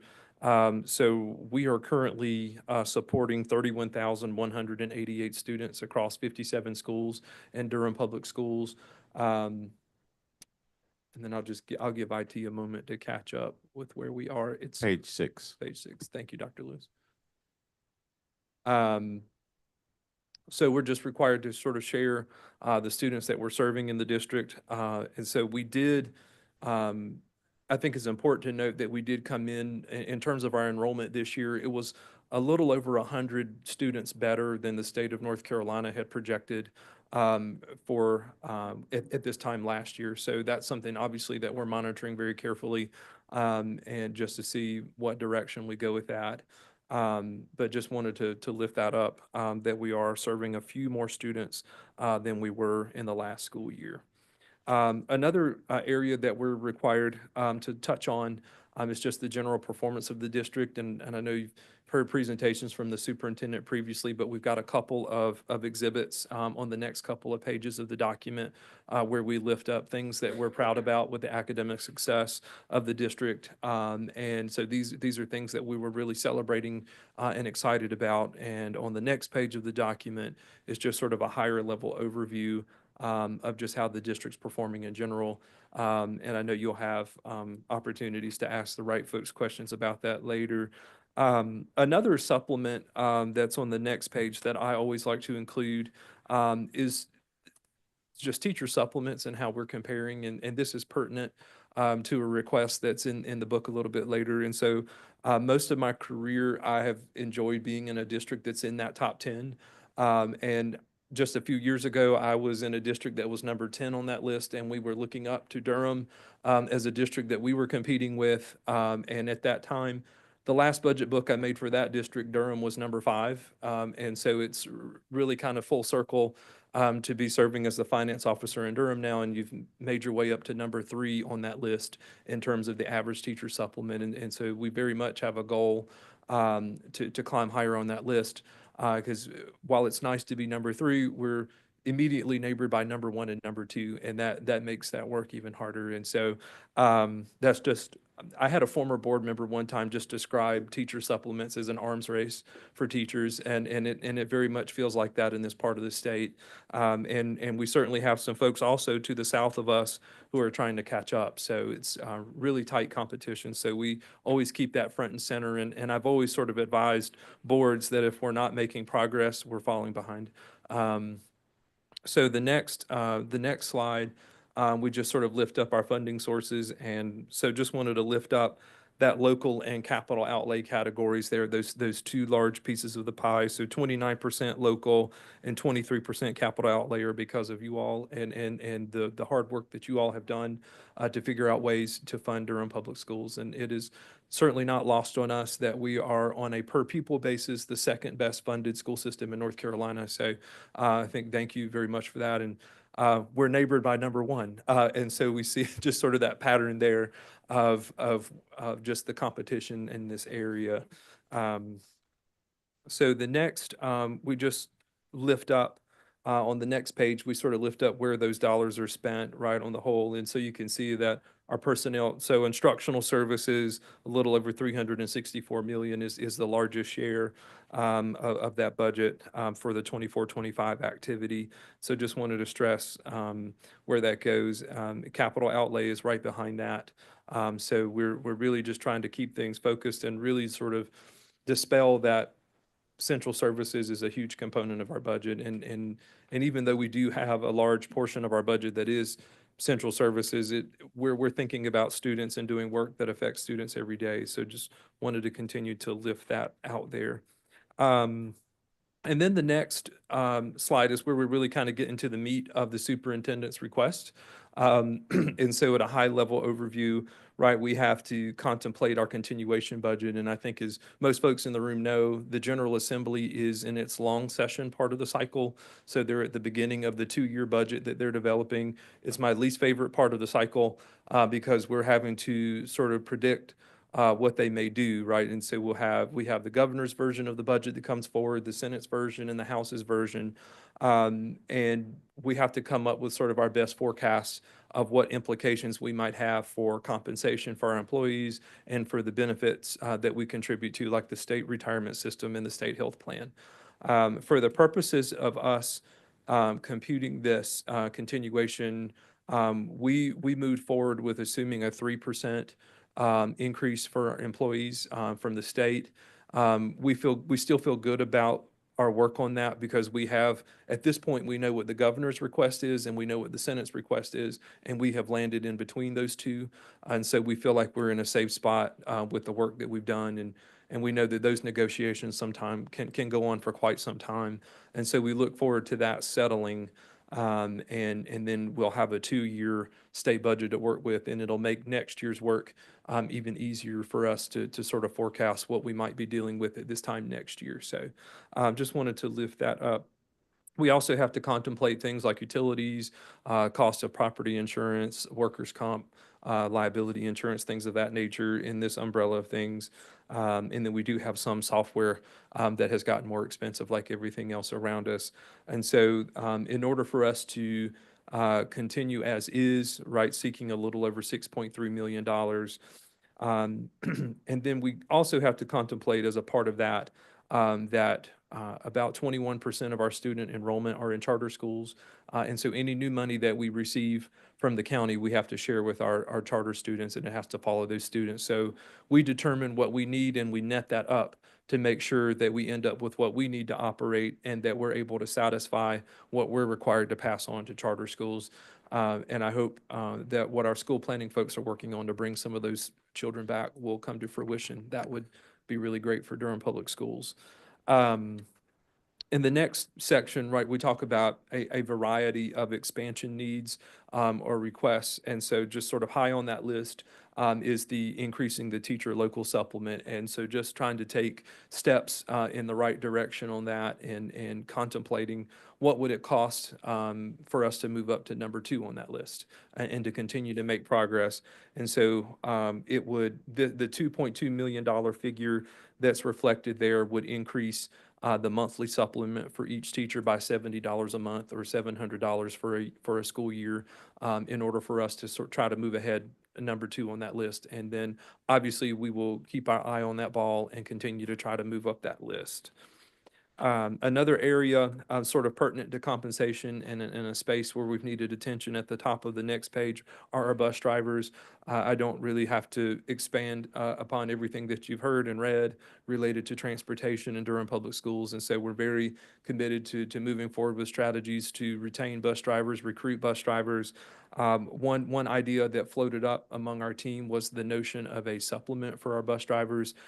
They are hourly employees, and so they're paid hours worked, hours paid, and so sometimes that can be unpredictable for them, even when if we have inclement weather. So we think about in the month of January where we had 3 days of no school, our drivers didn't work, and it affected them in that pay cycle. And so we started thinking about what sort of things can we do to at least give them a little more predictability and something steady as a part of their compensation.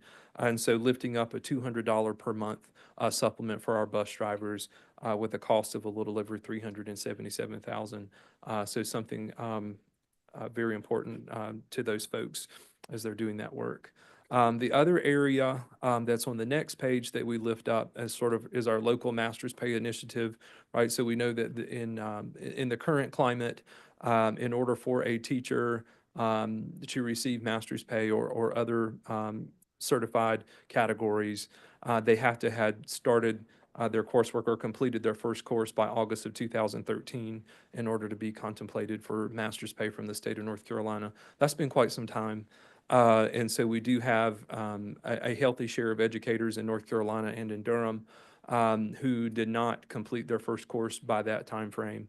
And so Durham is a district that contemplated starting with this current year of moving forward to offer that local master's pay. The current model in Durham requires you to be a classroom teacher, and then at least half of your day has to be working with teaching children. So we're, as we were unpacking things that were coming up short in the current year budget, right, we came up short with the local master's pay. There were far more teachers than the administration could have contemplated would have been eligible, which is a good problem if you think about it in some ways. So just wanted to lift up that dollar value of a gap that we're trying to close there. And then also we're lifting up our school social workers. They are a population of certified employees who are not naturally transferable to the classroom and are doing important work. And so we wanted to lift up that population with hopes of expanding that local master's pay to those employees. And we currently have 11 school social workers who have a master's degree for which they don't receive pay from the state for that. So anything that you can do to help us advocate the General Assembly to bring back state-funded master's pay would help us tremendously. So anything that you can do as you have your relationships with the delegation to lift that up would be great. The next page, we talk about some positions that we had been funding with Mackenzie Scott funds for Growing Together, right? So we're just dual language teachers for the dual language program and pre-K teachers and instructional aides in our various Montessori programs. So just wanted to lift up that one-time resource for those will be sunsetting and wanted to continue those supporting those programs. A little farther down that same page, we lift up some resources that support social and emotional health that the district had previously been funding with ESSER dollars. I think it was a very common use across the state to do things to support social and emotional health with ESSER dollars. And so we certainly weren't the only district that did that. And then there were three particular resources that our folks leveraged through that. So one was Rethink Ed, which is a curriculum that's used in our elementary schools to teach students about character and social and emotional behaviors. So that is something that our folks who support that work would like to continue. And then on the next page, another one of those items is a relationship that we have with the Center for Child and Family Health to help support and respond to trauma in our schools. And so that has been a critical partnership for us that we would like to see continue. And then the third item under that umbrella of social emotional health is Panorama, which is a very common software that we see districts using across North Carolina as a means to assess our students' social and emotional health. The next category I think we lifted up at our joint meeting was the notion of funding for our exceptional children. And I know we had lots of conversation with our state delegation when they were here about that. And I think it was also lifted up in our board's legislative priorities that we are capped in how much support we can get for funding for our exceptional children, right? So the state caps us at the 13% mark, and Durham is well above that. And we are spending $10 million of local resources to support our exceptional children. And so we're just seeking a way. So we ran a model of if the state were to fund our full cap, how much more state money might we get? And then we contemplated trying to scaffold in some additional funding over the next few years. And so that's where we come up with that $1.1 million figure as a way to try to fold that in. But again, this is another area where we could seek your help as we're advocating the legislators that they might contemplate lifting that cap a little bit higher so we can receive additional state resources. Our folks who work with those students also share, right, that we, because of our location in North Carolina and the medical facilities that are in our community, we do receive some of the more severe cases, and families are moving to Durham because of the support structure that is here compared to other communities in North Carolina. And so we also sort of contemplate, we have some really severe needs that come our way. The other item that we lift up is sort of a non-recurring item, but just seeking $150,000 to refresh some band and art equipment throughout the district. And so just wanted to not forget those folks sort of on that final page of the document. The last slide or the last page that I'll touch on is the next one. And that is just sort of our funding trend and a summary of what we're seeking. And so on the next page, we have a section here where we have the request to the county manager that we transmitted to the county after the board took action on April 24th, where we're seeking for the current expense side of the coin, seeking an increase. All of these items we've discussed is $15,978,335. And then for capital outlays, seeking continuity of the $8 million that we received this year for that side of the house. So we're at that point happy to put a pin there and start to entertain questions and see if Dr. Lewis had any other additional thoughts that he wanted to share. Thank you so much, Jeremy. I hope folks saw that we did listen to the feedback we received and included this in our budget ask. You know, our goal is to be the premier school system, not only in North Carolina, but in the country. We want, when parents are having children and thinking about where will I send my child, it should be clear to Durham Public Schools. And we know the impact of our charter schools are having on our scholars. I was at an event last night and at a table with a young lady, and we were talking about kids. And toward the end of the conversation, at the end of the evening, I asked, well, because she told me she had I think an 8-year-old. I said, where did your child go to school? And she said, I was hoping you didn't ask me that. And you could imagine she followed up with a charter school. And I said, okay, we need to talk. And I asked questions as it relates to what goes into the thinking of, as a parent, to enroll your child in a charter school when we have some innovative programs and rich offerings here. And I shared with her that, due to growing together, all of our elementary schools have global language. She didn't know that, and she was amazed. And so when we think about where we are as a school system, we have some innovative programs, some dedicated staff in this school system, but at the heart of it all is our amazing, inquisitive students. And so everything that's in this budget will directly or indirectly impact our scholars. And that's what we wanted to make sure we had a student-centered budget to present to this community. And the last thing I would say, as it relates to the social and emotional learning, that term has been weaponized across this country. But this is the work that is needed when we think about safety. Safety from the standpoint of, physical safety, but also mental health and support for our scholars. And we think about some of the things that are unquestionable that may happen in our schools, and some of the things that have recently happened in our schools. Some of those skills that our students are learning through the social and emotional learning is self-awareness, self-management, responsible decision-making, social awareness, those relationship skills that are designed to keep our students safe and to ensure that they are their best selves. And so, again, I appreciate all of these input that has gone into creating this budget, and also the work that our staff is doing, and also our partners at the county for considering our request. Thank you so much, Mr. Teeter and Dr. Lewis. We'll let Chair Alam kick us off, and then Commissioner Burton next.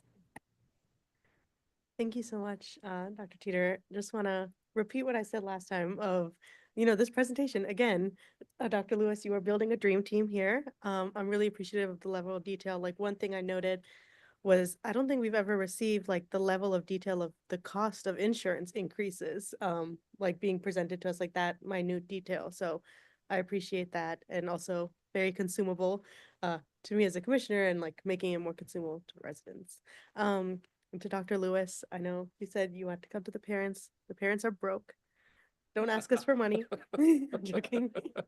But no, we are facing a struggle. Manager Hager presented her budget, but to that point, I wanted to know, do we have like a breakdown of, based on statutory responsibilities that the county holds, that the state holds, of how much does Durham County right now go in above and beyond what it's statutorily responsible for?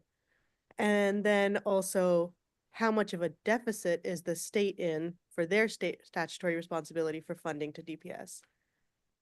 That would be my first question, if we can like if there's a way to calculate that, and obviously you don't have to spit those numbers out, but like if you could calculate that and bring it back to us, like via email, would be great. Yeah. Did you hear? I think that should be a shared exercise. Because I think for all of us, like as commissioners and like school board members, we go to our state associations and those are numbers we can take with us to the state association and work with other, because I'm sure this is a red county and blue county issue. And we can go to our county commission colleagues across the state to say like, this is the burden that counties are facing. And then on that note, out of curiosity, like I know we can't fund it, but I think it's important to have like that broader picture for people to know how large of an uphill battle we're in and we face, and that like the need to go to the state and not just rely on local tax dollars to fill the hole of, do we know how much that, that premier school budget would be, one that pays our educators living wages, one that has enough money to keep up with the maintenance costs, without having the issues that we're seeing now? Like, how much would that cost for Durham Public Schools annually? Because I think that's also important when we go to the legislature of like, we're asking you to fill this gap of where we're at right now, but also this is where we need to be. Thank you, Chair Lam. Mr. Teeter or Dr. Lewis, did either of you want to respond to that with some initial thoughts on like how feasible it is to gather that information, or what that, I love the vision, but I don't know what that looks like in practice. I think just sort of my first pass at that is like I'm very used to operating in communities that have not been funded well by the local side.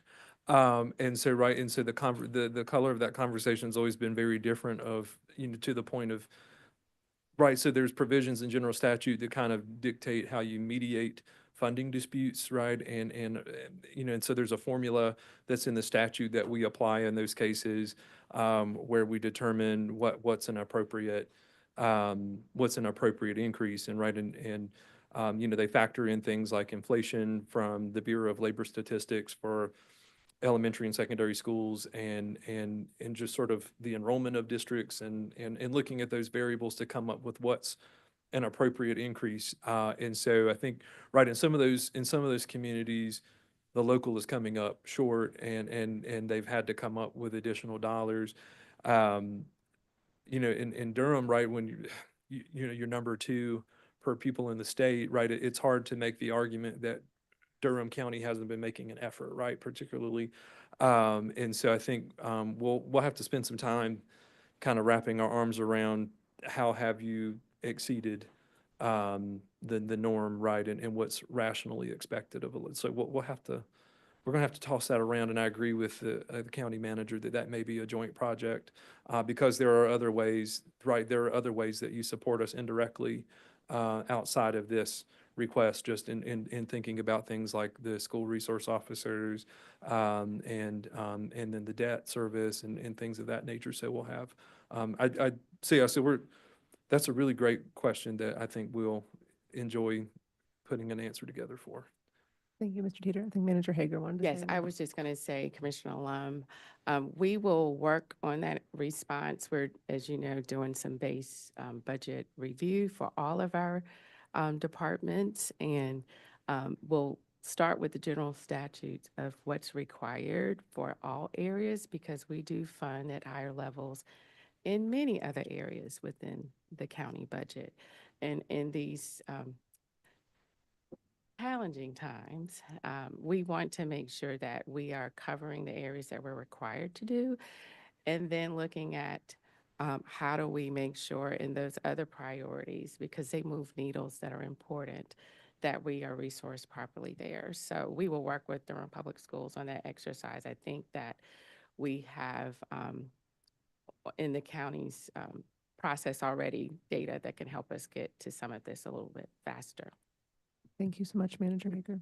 And if I could just add, when you guys are doing that joint thing, it would also be interesting to see, like, okay, especially the premier budget, of what the tax rate for a premier budget like that would be. Yeah. And I would just add, in order to be the premier school district, we have to have the premier resources, premier staff. And so when we think about, what does that investment look like over time? We had a board member that's been asking for a multi-year budget So as we think about that, and it also helps with retention when teachers can see in the next 2 or 3 years, this is where I will be in terms of supplement and salary, but also from a facility standpoint that we just heard in order to be proactive. And so we can have those discussions as it relates to what that will look like over multiple years. Thank you, Dr. Lewis. Commissioner Burton. Yes, thank you so much for your presentation, Mr. Teeter. One of the things that I want to say, and I have a couple of questions, is it's really important that we work together as a commission, as a school board, to make sure that our schools are the finances are right? Because we don't want any more targets from the state. I don't know if you all heard what happened in Winston-Salem, Forsyth County Schools, where they have an $8 million budget deficit for this year, and then they're projected to have a $16 million one for next year. So it's going to be really important that we work together to make sure the finances are in high operational mode. I have a couple of questions. One of my questions, and I asked this at the last meeting in February around master's pay.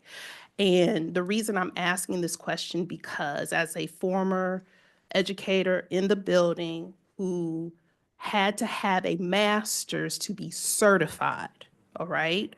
But this is not regardless of the 2013 law.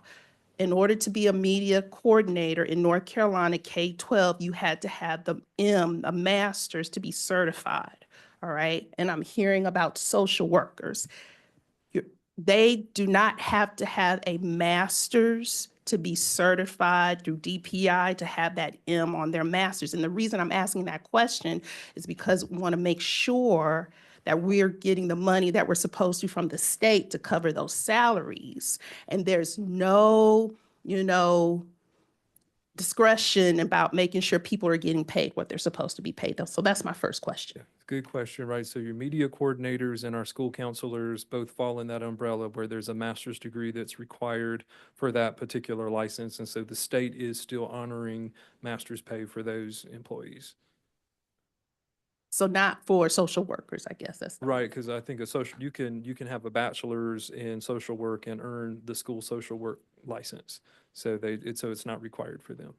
Gotcha. Thank you for that clarification. And then the other question I had was, what is the minimum salary that we pay classified staff? So I'm gonna have Ms. Hager pull up the scale because we've had fun recalibrating those scales. So it will be on our NC1 is going to be the lowest scale. Ms. Hager is going to pull up that hourly rate.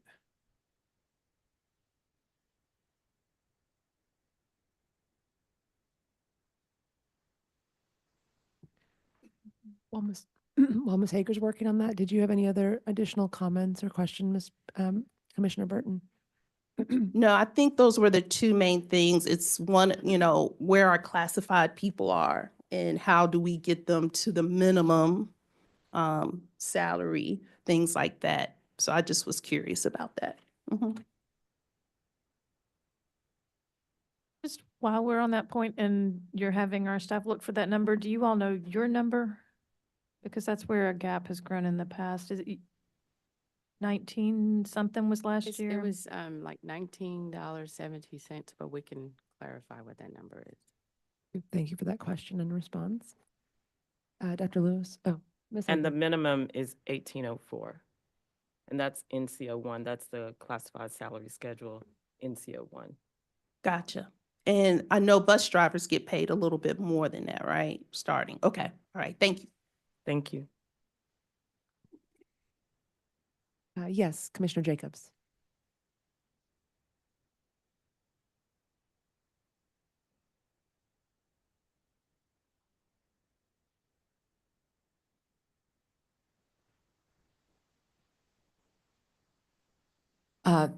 Also want to echo Commissioner Burton. Fantastic presentation. Thank you. Yeah, I just, I want to, I don't know if people saw the budget slides or presentation yet, but, the manager has proposed 10.35 million And that's already would include a 3.5 cent tax increase on top of the neutral tax rate. And so I just want to echo what Commissioner Alam said, is that, you know, we're also in a year where we've done a revaluation of property values. So our residents are already under stress in many different neighborhoods with that. So, you know, we're very mindful that of the limitations of what we can do, and also in the face of decreasing sales tax revenue and growing population with having to keep up with services like EMS and ambulances and things like that. And we don't know the city's tax rate increase yet. Right. And so, you know, I think what I'm trying to say is we're going to have to be very creative and really think outside the box on how we can meet the needs that have been laid out in the budget, because they're absolutely all legitimate needs.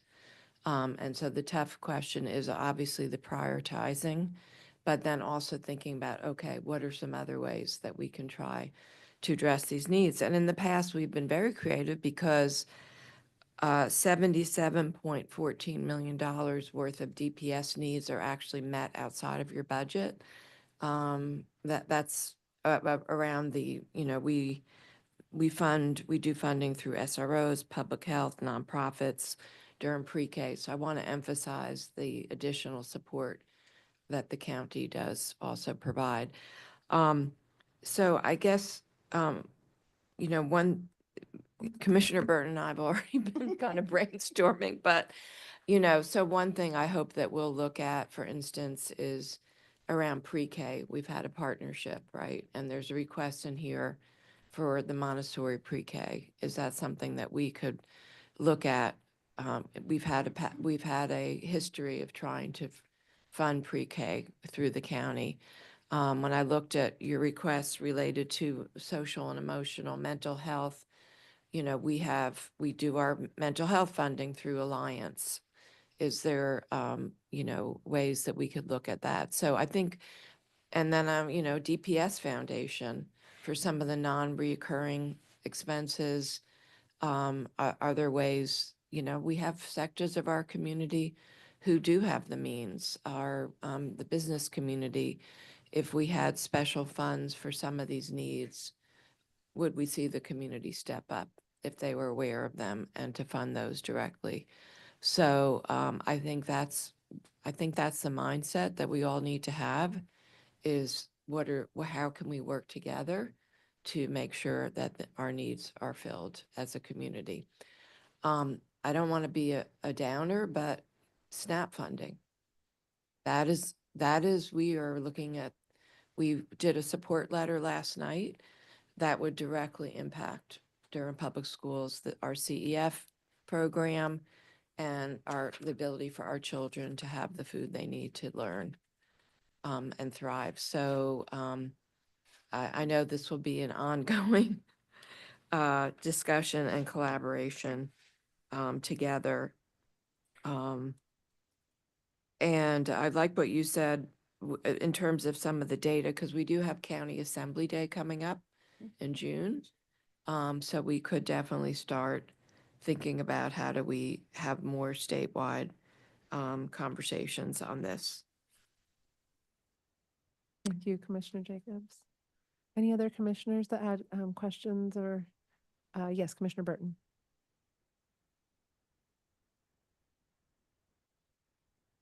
Yes, one thing that I meant to lift up is, you know, when we talk about teacher pay and retaining, you know, staff, things like that in our buildings, we have to be mindful of what's happening at the state level with regards to so many of teachers are now coming in uncertified. And so we have to really think about, okay, in order to also keep them in the buildings, not only pay, but professional development. I know I'm not on the school board, but I remember what it was like to be in the buildings with a lot of new people.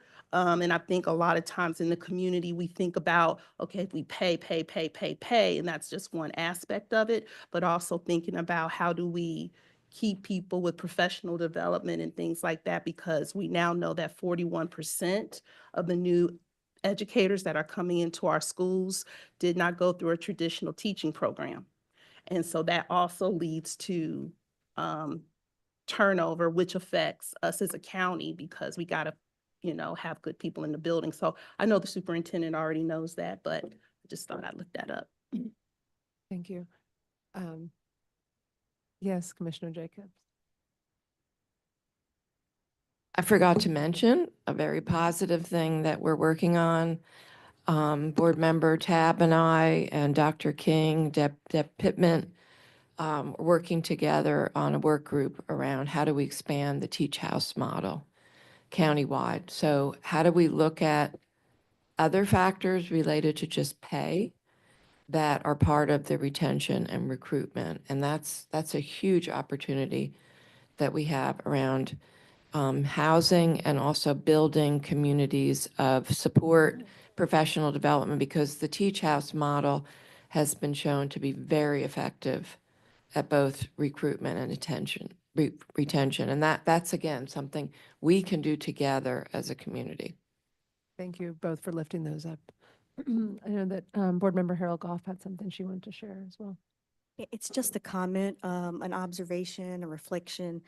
I just wanted to, it's something that I'm hearing that I want to articulate as like a theme. What I'm hearing over and over again as we're looking at all of these challenges is that this is an example of how we are acknowledging the needs of the community, regardless of our ability, knowledge, or capacity to address all of those needs. That's important. The acknowledgement, that's what I really appreciate about the presentations that have been presented, how well they've been presented, how we're working for clarity. Transparency is a buzzword in our community, and I just wanted to lift up that transparency is not just about what we present, but that the community trusts what we're presenting. And so I see a lot of work going into that, and that trust of what we're presenting, what we're giving the community, will grow over time if we continue to be consistent in that way. And part of acknowledging needs that we don't yet know what the creative solutions are for yet is a commitment to work for those ideal solutions. So when we acknowledge that there is need, that there is something that the community has, and then we work to show that we're working toward the ideal, we're working towards creating solutions and working to prepare for, well, that's one thing, but the other thing is we have to also work to prepare for harm, work to prepare the community for things that may impact them in a harmful way. We have to be ready for the protections through care of the community through these decisions because of the uncertainty, because of what we don't know. But I'm encouraged, and I just wanted to express that. It's important that we continue to show those kinds of examples of how we're acknowledging what is very, very complex, and that we are very transparent in how we're working for those ideals that we all stand for. That's all. Thank you. Thank you so much. Is there any other discussion on this agenda item before we move to the next? Okay, wonderful. Thank you so much. The next item on the agenda is the county budget discussion.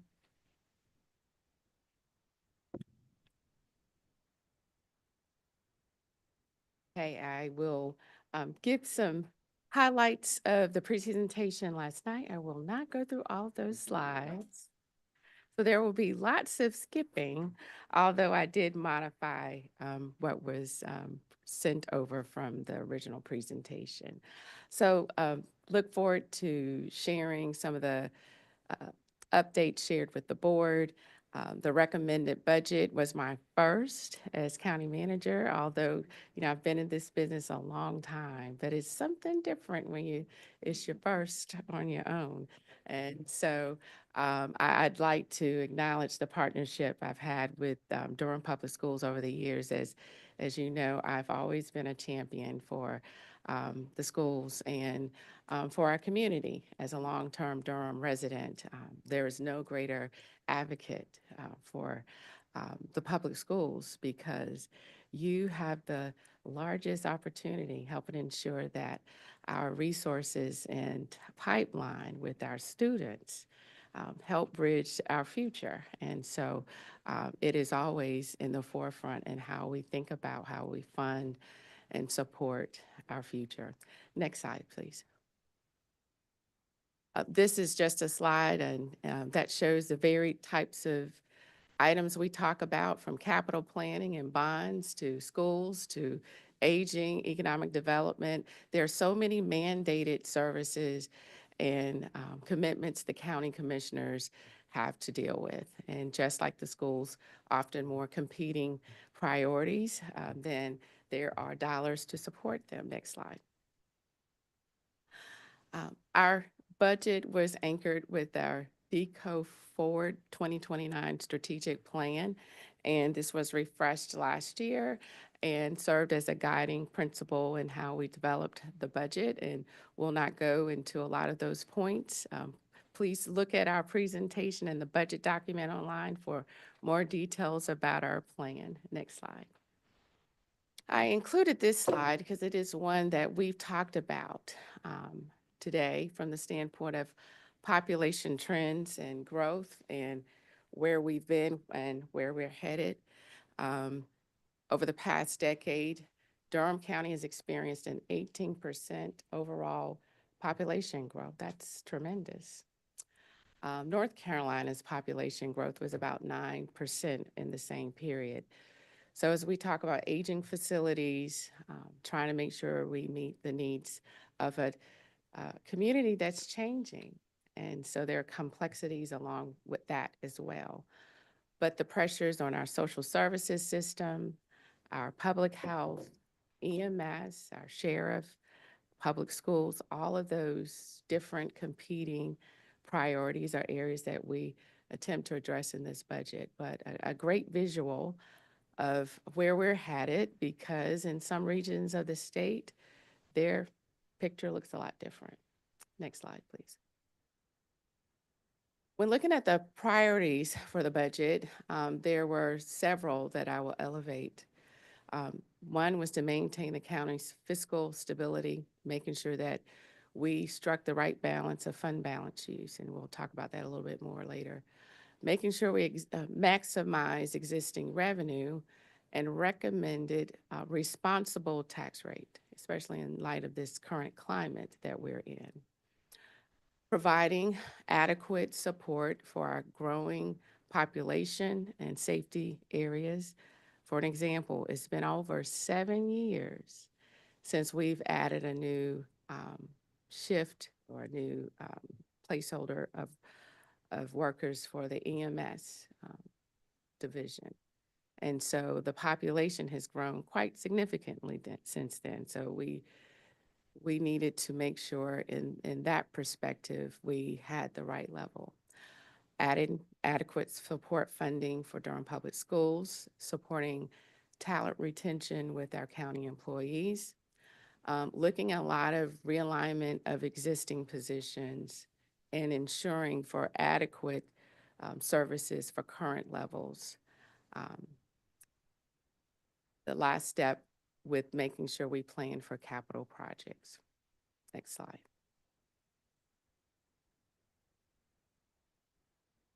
When looking at the budget, natural growth is an area that is always important. We try to limit the property tax rate increase by looking at where the natural growth levels would be. So we grew approximately $18 million for the general fund and capital financing fund, continuing a trend of annual strong natural growth of the property tax rate, of the property tax. However, when you look at other major revenues, the growth is significantly lower, with a number of those key revenues decreasing year over year. General fund sales tax growth decreases over $1 million, while several other revenue sources are also seeing a reduction. These key revenue sources and their natural growth support many built-in costs. Without higher annual natural growth in revenue sources, the county must raise the property tax rate to collect more revenue, or slow expenditure growth, or a combination of both options. And that is what you will see in this budget. Next slide, please. In January 2025, the county saw new valuations for all real property, and our tax administrator is here, and I told him when I got my valuation bill, I was going to call him. I'm sure many of you were excited to see the new valuation, but it also caused many to be concerned about what does that mean once I get my tax bill a little bit later. Durham is truly a popular place to live, and we experienced a overall 60% increase in the total valuation across all of the areas. This valuation increase is offset by a corresponding revenue-neutral property tax rate. And with that, that rate decreased from 79.87 cents to 51.92 cents. That's a 27.95-cent decrease. This revenue neutral rate is in accordance with state law, but the county also has the ability to raise taxes above that revenue neutral rate. Nearly half of our taxpayers will receive a higher tax bill because their property value increase. So that's outside of the 3.5-cent tax rate increase. Next slide, please. Where possible, I try to limit property tax rate increases and their impact on residents. And we did this by maximizing efficiencies and limiting the expansion of services to areas that provide the highest rate of investment. But when slowing growth in our revenue sources competes with higher service demands or other costs, these options to fill those gaps are limited to property tax increases. And so with that, I did propose a 3.5-cent property tax rate increase. This will add an additional $30 million in new revenue to support education, meet the increased service demands in key mandated areas, address talent retention, and provide for aging facilities, capital projects, and ongoing debt service needs. Next slide. When we budgeted property tax revenue in two areas, one to support the general fund and the other to support the capital financing fund. That pays for capital projects and debt service. And I know I'm probably going into more details, but we like to make sure everyone sort of understands how this all fits together. If you note the middle column, it shows the revenue neutral rate related to the revaluation process, and the recommended tax rate to the right, which shows a 3.5 cents total tax rate increase. And so with this gives you the picture of what's recommended. We truly don't want to put increased tax pressures on our residents, but felt it most important to meet those priority needs of the community. Next slide. The effect of slower tax growth and sales taxes can be clearly shown in this slide. For 3 years, sales tax revenue grew by over $11 million, with fiscal year 23-24 seeing close to a $22 million new growth. That growth in revenue and a host of other kinds of issues helped us to ensure that we paid for a lot of county needs prior to needing a tax rate increase. So because those dollars were there, we were able to cover a host of needs that were priorities, from schools to social services and other areas. Remember, sales tax revenue is the county's second largest revenue source. We anticipate that these patterns that we're seeing now with the decline, and it's an adjustment to some degree, may continue. And so we will watch it carefully for the current year and help us. It will also be watched as we navigate the future. Next slide. It's also important to know, for context, other revenues that we are using to support the organization. We are projecting increases in investment revenue as well as Medicaid hold harmless, decreased revenue projections in the EMS patient fees, as well as a slight decrease in the Register of Deeds fees due to higher interest rates, slower home buying, and limited housing inventory. The allocation of fund balance will need to be reduced to align with the projected revenue and expenditure trends and to ensure our reserves are maintained at levels that keep the county in a sound fiscal position. These decreasing revenue factors contributed to the limited growth of expenditure budget. And so, again, for context, we're used to having almost a plus 5 million or plus 7 million in this area. So when you're seeing that it's a decrease overall, that again puts more pressure on the taxpayer. Next slide. When the general fund is where the vast majority of activity and spending occurs, there are a number of other funds that serve specific county purposes. We have a special tax district funds, a debt service fund, and our sewer utility fund. And all of these total about $1 billion. So in the overall budget is 7.4% higher than the last year's budget. And in the general fund, it's about 5.6% higher than the previous year. Next slide, please. We'll quickly highlight the allocations in major categories. There is a 10.3 million additional appropriation recommended for Durham Public Schools, funds to cover the employee benefits cost. There are many things that we could talk about with insurance expenses. The employee compensation increase is at $5.3 million. Dollars to address increased service demands at $2.1 million. Many of those areas expanded for our public safety to meet service demands and improve response time. And then inflationary costs for services rendered, including information technology. Next slide. I talked about sort of making sure that we contain growth.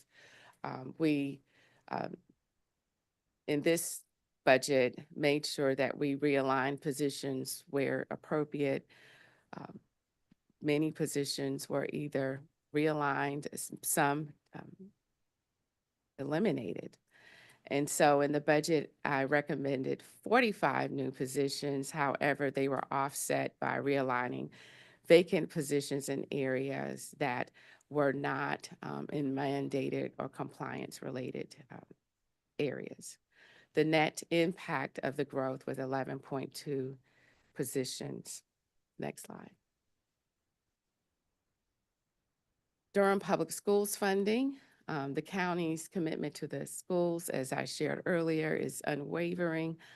The budget recommended a $10.3 million allocation for the current expense budget, bringing the total amount to $224 million. That's a 4% increase.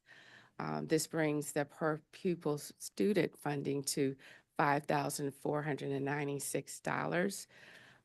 DPS continues to be one of the largest expenditure for Durham County government, which you will find is similar to other jurisdictions across the state.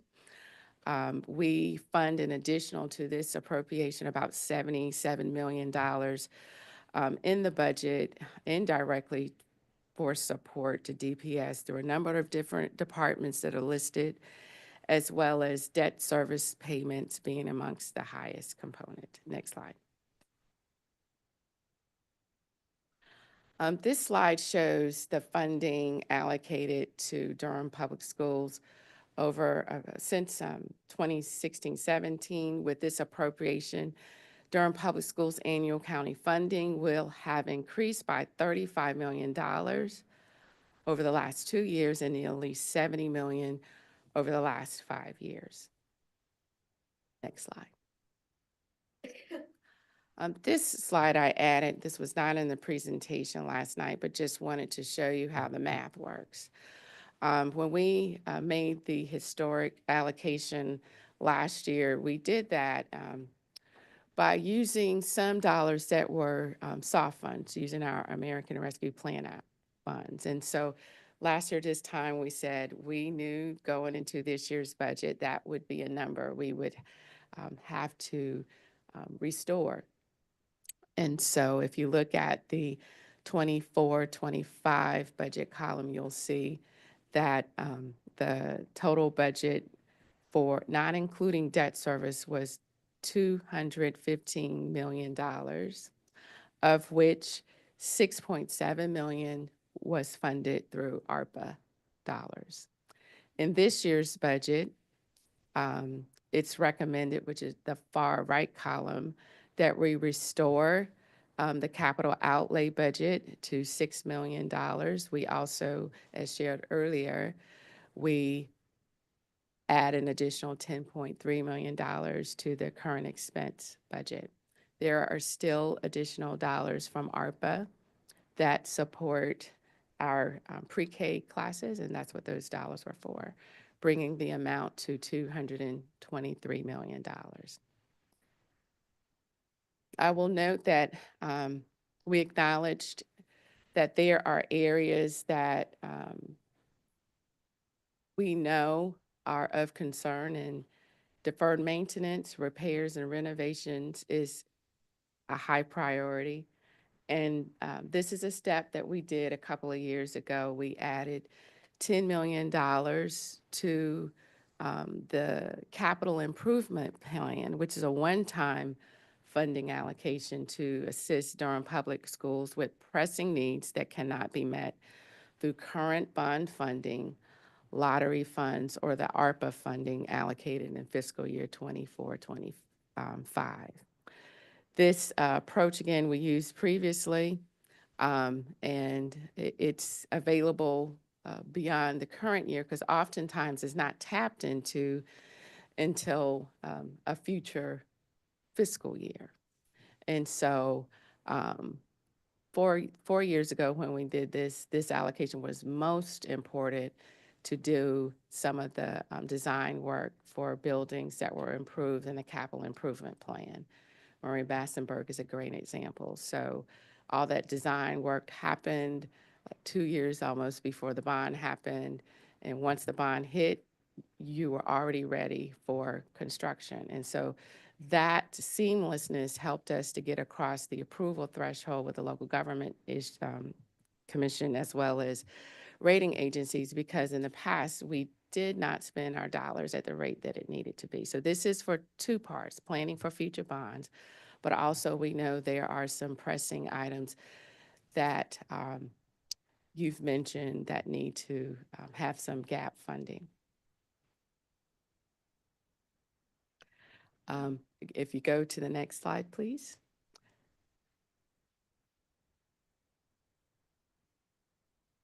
Next slide.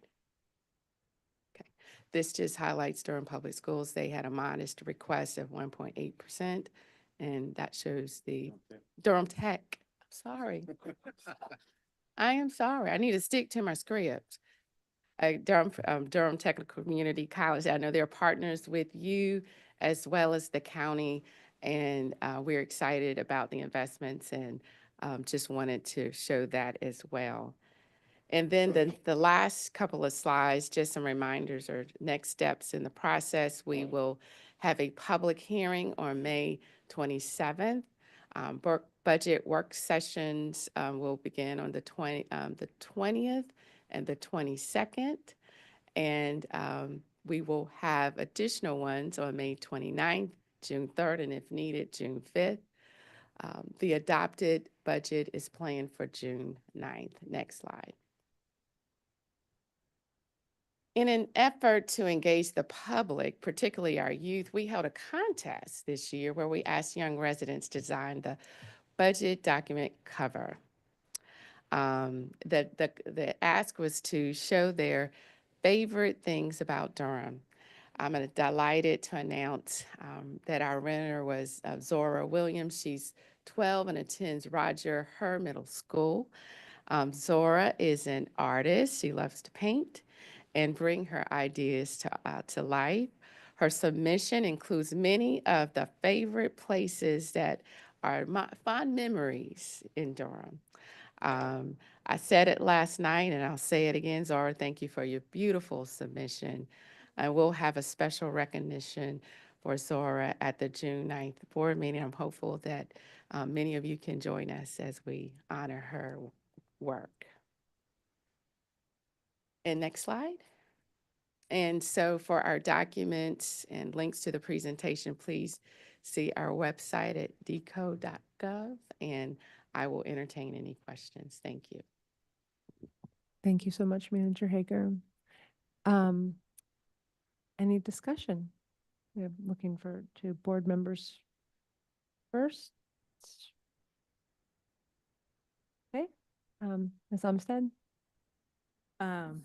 Thank you, Manager Hager, for this presentation. I did watch last night, but I appreciate some of the additional details that are included here that help us think about what we need to be doing and preparing on our end, and some advocacy. I'm sure they'll come you all's way.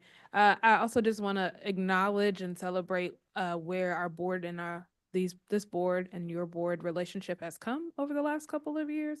When I first joined the board, we were kind of at the beginning of that and not getting our full ask. And so to be able to be in a position where, that strategic growth of the ask that we're getting from the county, I just want to acknowledge and thank you all for that hard work. I know it takes a lot of combing through your budget and navigating where to allocate your resources to make sure you can support the public school system. I'm also reminded, though, that we've been told several times that this can't continue because it's not sustainable with the county commissioners around our ask. And so wondering, I know you all talked about sales tax growth slowing, and I know we don't have any crystal balls, but is that something that we think is a multi-year? Is that something that, and because I'm thinking about our all planning and preparation too. Yeah, do y'all have any insights or thoughts around that process?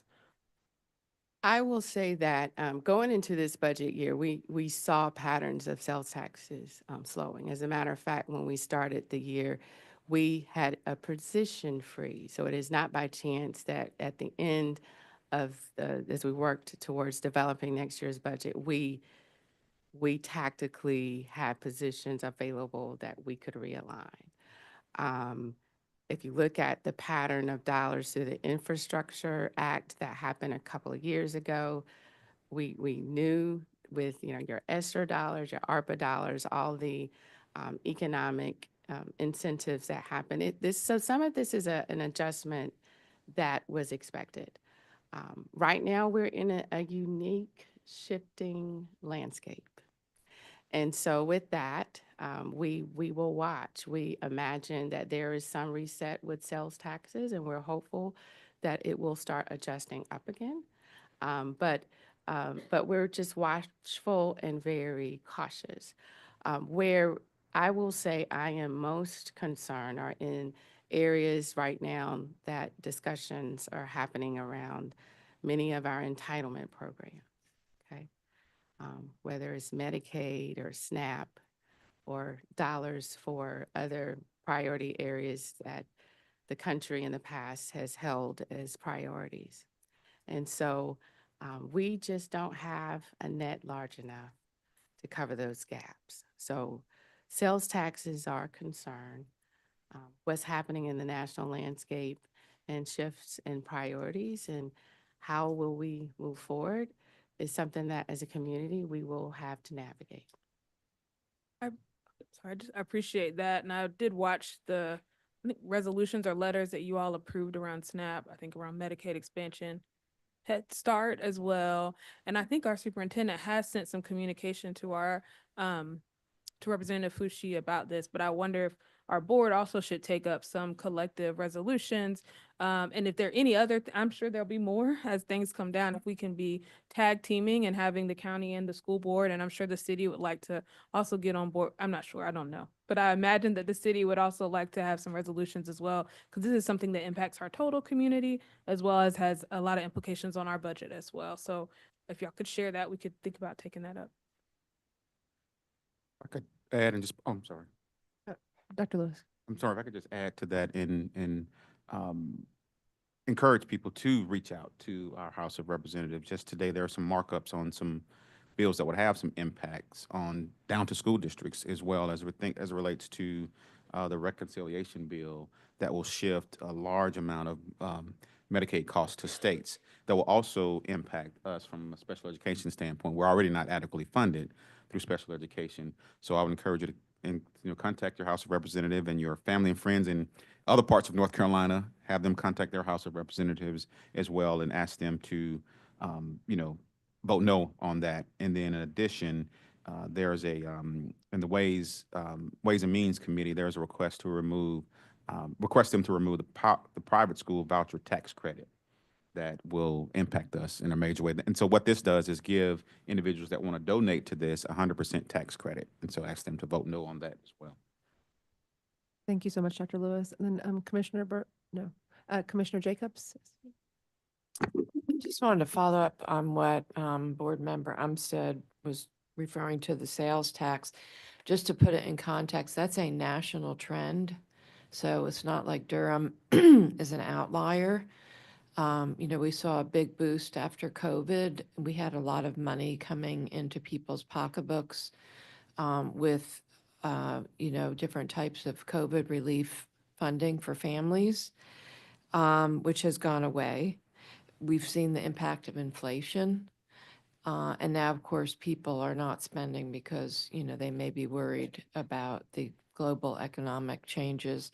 But I also want to highlight what we've seen here locally is just, again, a national trend, which is the office space that is empty in many places, people working from home. And what happens is when people are working from home, they're not going out to eat for lunch.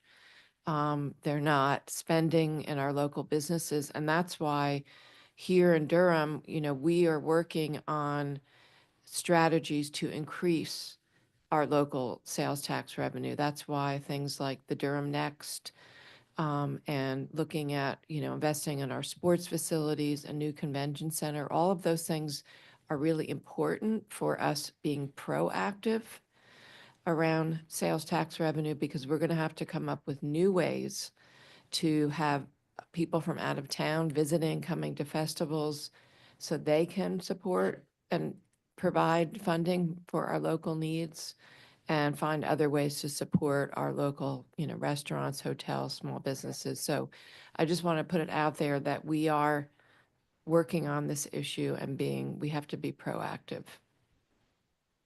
Thank you so much for providing the additional information, Commissioner Jacobs. Board Member Mr. Tab, and then Ms. Byer. Thank you very much.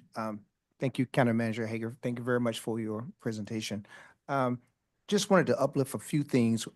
One, as we're living in this world of change, and we're getting things from the Department of Education, as we have to shift in Durham Public Schools, and we may have to come back and ask, as things change with how things are coming down to us, I do want to encourage us to continue to work together and still be mindful as things are changing, how we can continue to work together to make sure these changes continue to happen for our students and that they don't get left behind in the process.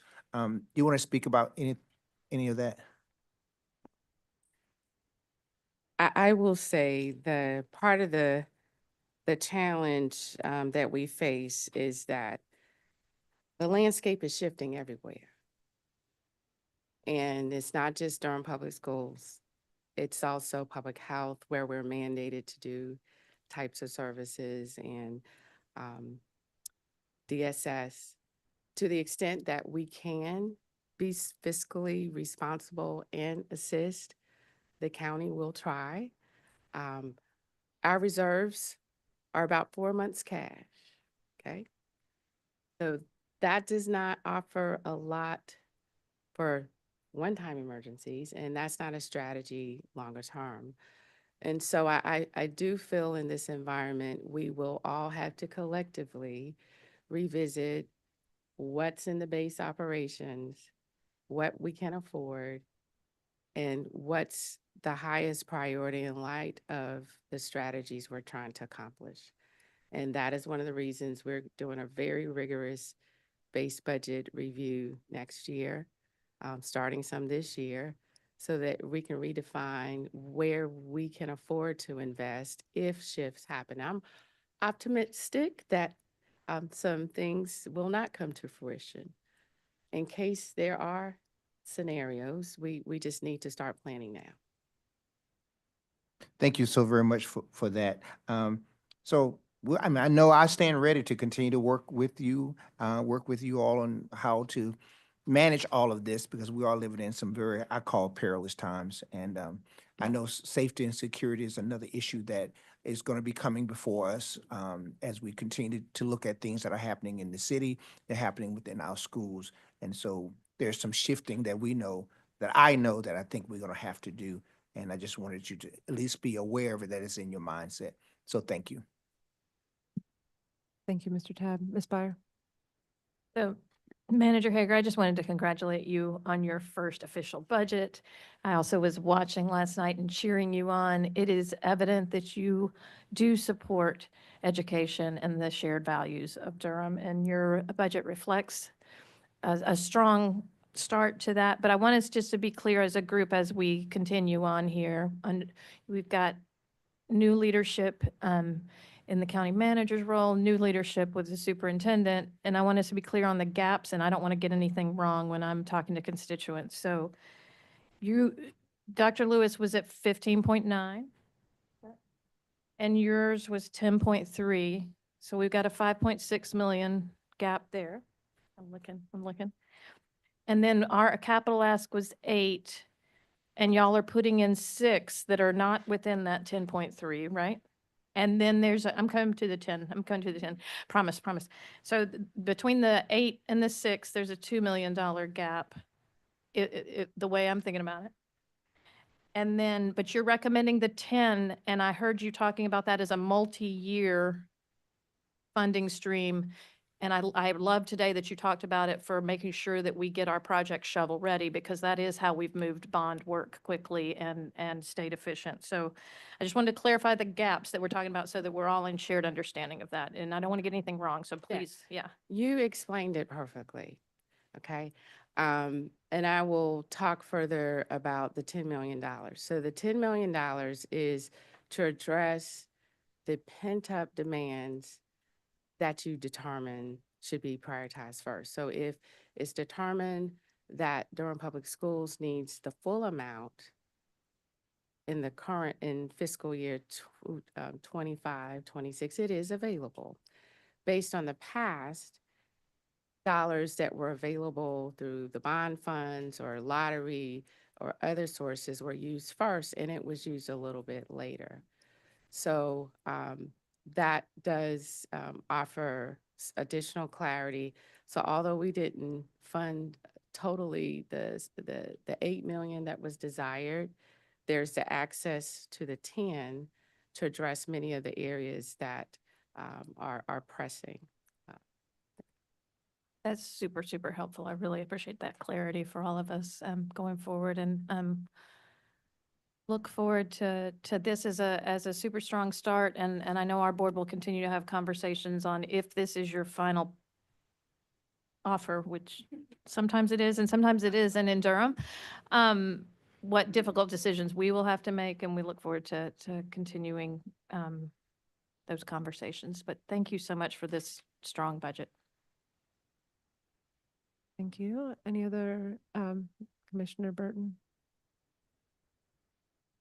It came to me what I wanted to ask. And this is for Dr. Lewis, and going back to this Medicaid discussion, because we wrote a letter, about saving Medicaid, things like that. But a lot of the public doesn't know that DPS receives reimbursements from Medicaid for our kids when they get special services. So how much does DPS receive in Medicaid reimbursements? Because our children, they need, OT services, PT services, speech language services. So yes.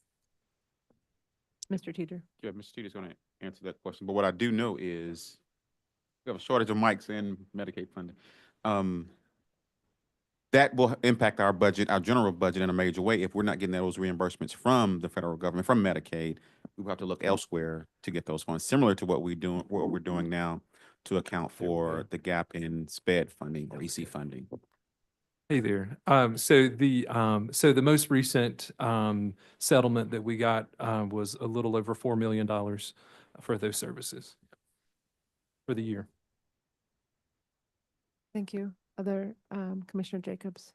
Yeah, I also wanted to highlight, I know Board Member Byer was highlighting that, there's a gap between what the school board asked for and what was recommended in the budget. If you, County Manager, could also illuminate what was asked for from county departments that did not get funded. So the original budget request from departments and other entities, DPS, Durham Technical Community College, et cetera, was $55 million above the projected revenues. So that was our starting point, a huge gap. And many of those departments have been experiencing higher service demands. And so we are resetting what the new normal of services are based on what we can afford. So thank you for reminding me to speak to that. Thank you. There are no other comments or questions from board members? Yes, Ms. Umstead? I'm just thinking about the letters and resolutions around SNAP and Medicaid and wondering if we can get those numbers too to include in that and get it done pretty quickly so our maybe communications folks can jointly send this off and maybe we have a press release. I think the more that the community understands the actual implications on the day-to-day, the better. And I've seen there are other school districts where superintendents and county manager folks have like laid it out in our community. This will mean this. And I think that really makes it real for folks to do more advocacy. So I just thinking more about this idea of how can we get that collectively and some talking points together. Well, even a press conference, Yes. because this is happening, Yes. this is happening this week. Yes, absolutely. So we might have to do that really quickly, but I think we can do it. Thank you. Yes. Okay, well, I'm grateful to be in partnership with you all and to have such progressive governance here in Durham. What stands out to me today is that a lot of people are working really hard to meet the really, really extensive needs of our community of Durham. That's not limited to our school system, but our school system certainly has really extensive needs that are frankly not being met. So I look forward to continuing to work together with you all, with our state partners, and with our community at large to meet the needs of our children and our families here. With that, we can move on to our next agenda item. Still trying to be mindful of time as I know our day is nearly halfway over now. Our next item is assessment of DPS and county MOU. And I'll say it's been a while since we have had a thorough review of the memorandum of understanding between the county commissioners and the Board of Education. The last one that's been approved, I believe, anybody who's been here longer than me, please correct me. Last one been approved is back in 2017. And then some work was done to revise it back in 2021. But that has not been put before both bodies and approved. So I think the idea today, being short of on time, I'd like us to consider revisiting the revisions that were proposed back in 2021, maybe as leadership from both boards. So chair and vice chair of both of these boards can take this, work it, bring it back to both bodies again for review and discussion, perhaps at our next meeting, so that we can have an up-to-date MOU between both bodies. Does that sound okay to everybody? And are there any, And I would just add with staff leadership as well. yes, thank you, Okay. of course, yes. Yes, Ms. Byer. Yeah, in the attachments, can you just remind me where the markup version came from, whose markups those are? I don't have, this is one that has Chair Howerton and Chair Umstead as signatories at the time. Wondering whose edits those were. Oh, yeah. Dr. Giovanni, did you want to? Yes, it was Drew Cummings, the previous chief of staff for Durham County. He and I were tasked with working with, I believe, at the time, Vice Chair Giovanni Lewis, and I'm not sure who the person was on the county, but Or Carter. thank you, Commissioner Carter. And so we had gone back and forth, but that's what those comments came from. Thank you. Thank you.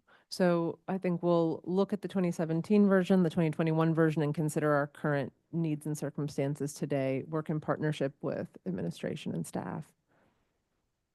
Does anybody have anything else to share about that, or any other discussion, or feel not comfortable with that plan? Okay. With that, I'd like to move on to the next agenda item. And I'm so sorry to keep you all waiting for so long. Thank you for being here today. Next agenda item is DPS Pre-K, Durham Pre-K update.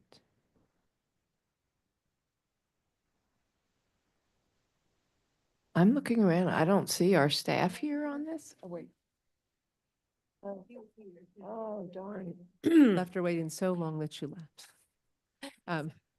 Well, I just want to raise an issue related to this. I actually asked for this to be on the agenda because during the last budget a year ago, there was discussion about the need for there to be an MOU and data sharing between Durham Pre-K, DPS Pre-K, and Durham Pre-K. There were a number of issues that there needed to be collaboration around data sharing. And I just want to make sure before we adopt this budget that we have made progress on this, because it's been a whole year. I know I personally felt very strongly that we needed something written, and that's, again, a year ago. So I really want to make sure. And Deb, you look like you want to give us an update. I'm happy to. Yeah. So that's mainly what I want to raise, this issue. This needs to happen. We need to get something in writing for everyone before we adopt the budget this year. Thank you, Commissioner Jacobs. Dr. Pittman? Thank you. I'm pleased to announce we have a signed MOA effective Friday, May 9, and a data sharing agreement that is that has been executed, and we're ready to go. We've been working with Linda Chappelle's office. Thank you to her leadership, and we are ready for this year's data. Thank you so much. Is there any other discussion about that, or do we have any other follow-up items related to that? Okay, wonderful. The next item on our agenda is public comments. Before we begin, quick review of the rules. Please state your name. If speaking for an organization, please state your name and the name of your organization. Speakers are asked to present their comments in 3 minutes. When the yellow light comes on, you have 1 minute to start winding up your remarks. When the red light comes on, it will beep, which indicates your time is up. Complaints about named staff, students, or parents should not be voiced in open session. However, we are very interested in hearing your concerns with regard to public education, safety of students, or to the operation of the school system. Finally, we will all listen carefully and consider the comments, but we do not engage in a discussion with our speakers. Our first and only name on this list, welcome, Ms. Giovanni Lewis. Thank you. I was ready to say good morning. I think it's good afternoon. Giovanni Lewis. I represent Empower Parents and Community, and I'm also representing the Durham Committee on the Affairs of Black People. Thank you all for your service and this hard work in talking about the budget and the needs in our schools and the commitment to it. We wanted to be here to just share some of the community voices as it pertains to the budget when you begin your budget season and public comments. Every parent wants academic success for their children, and DPS has to prioritize this goal for Black students. We closed the academic achievement gap and increased student outcomes with differentiated teaching, fair discipline practices, master's level and national board certified teachers, and supporting the child holistically through community school models. Aligned with our most vulnerable students is the need for support in our Exceptional Children's Program. For my current work with EPIC and volunteering with DCABP, I continue to advocate to center student voices. In this budget cycle, Black educators and community leaders have agreed that it is important for DPS to censor our students in everything, but specifically in these budget requests. With over 130 signatures and the support of this effort, we ask that DPS to prioritize academic growth for Black students, increasing the sense of belonging for middle school students, and integration of social emotional learning and mental health concerns that have continued beyond COVID-19 pandemic. We also acknowledge that teachers' working conditions are students' learning conditions, and there are many needs. With DPS budget requests and the county manager's recommendations don't match, we know that it's important that important programs get cut. We want to lift up these need to keep these programs that support our students holistically. As Dr. Lewis and his staff has engaged the community and proposed the budget they have proposed, I want to be clear in sharing with our county commissioners that 6.1 million of that budget is directly what the Black community has asked for, has engaged and asked for, that came out of your community conversations and engagement, and from the work we've done with our Black community. Our prioritizations does not discount or devalue the needs of maintenance, bus driver retention, or charter school expansion. We are saying that there are many needs, and as you do your due diligence in determining what the county can support, what the board has shown in financial fiduciary responsibilities and the entire county budget, we implore you that DPS students have to be centered. Commissioner Jacobs has requested for collaboration, and I also echo Board Member Harold Goff's trust and transparency in these collaborations.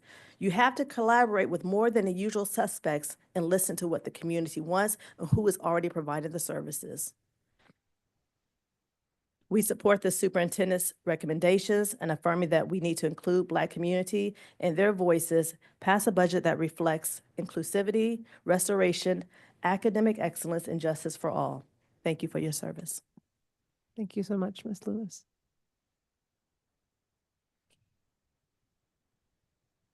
With that, we have no other items on the agenda. Is there anything else that we have not discussed? Any other comments? All right. With that, thank you all so much for joining us here today, and for those online for joining us. Great to see everybody, and the meeting's adjourned.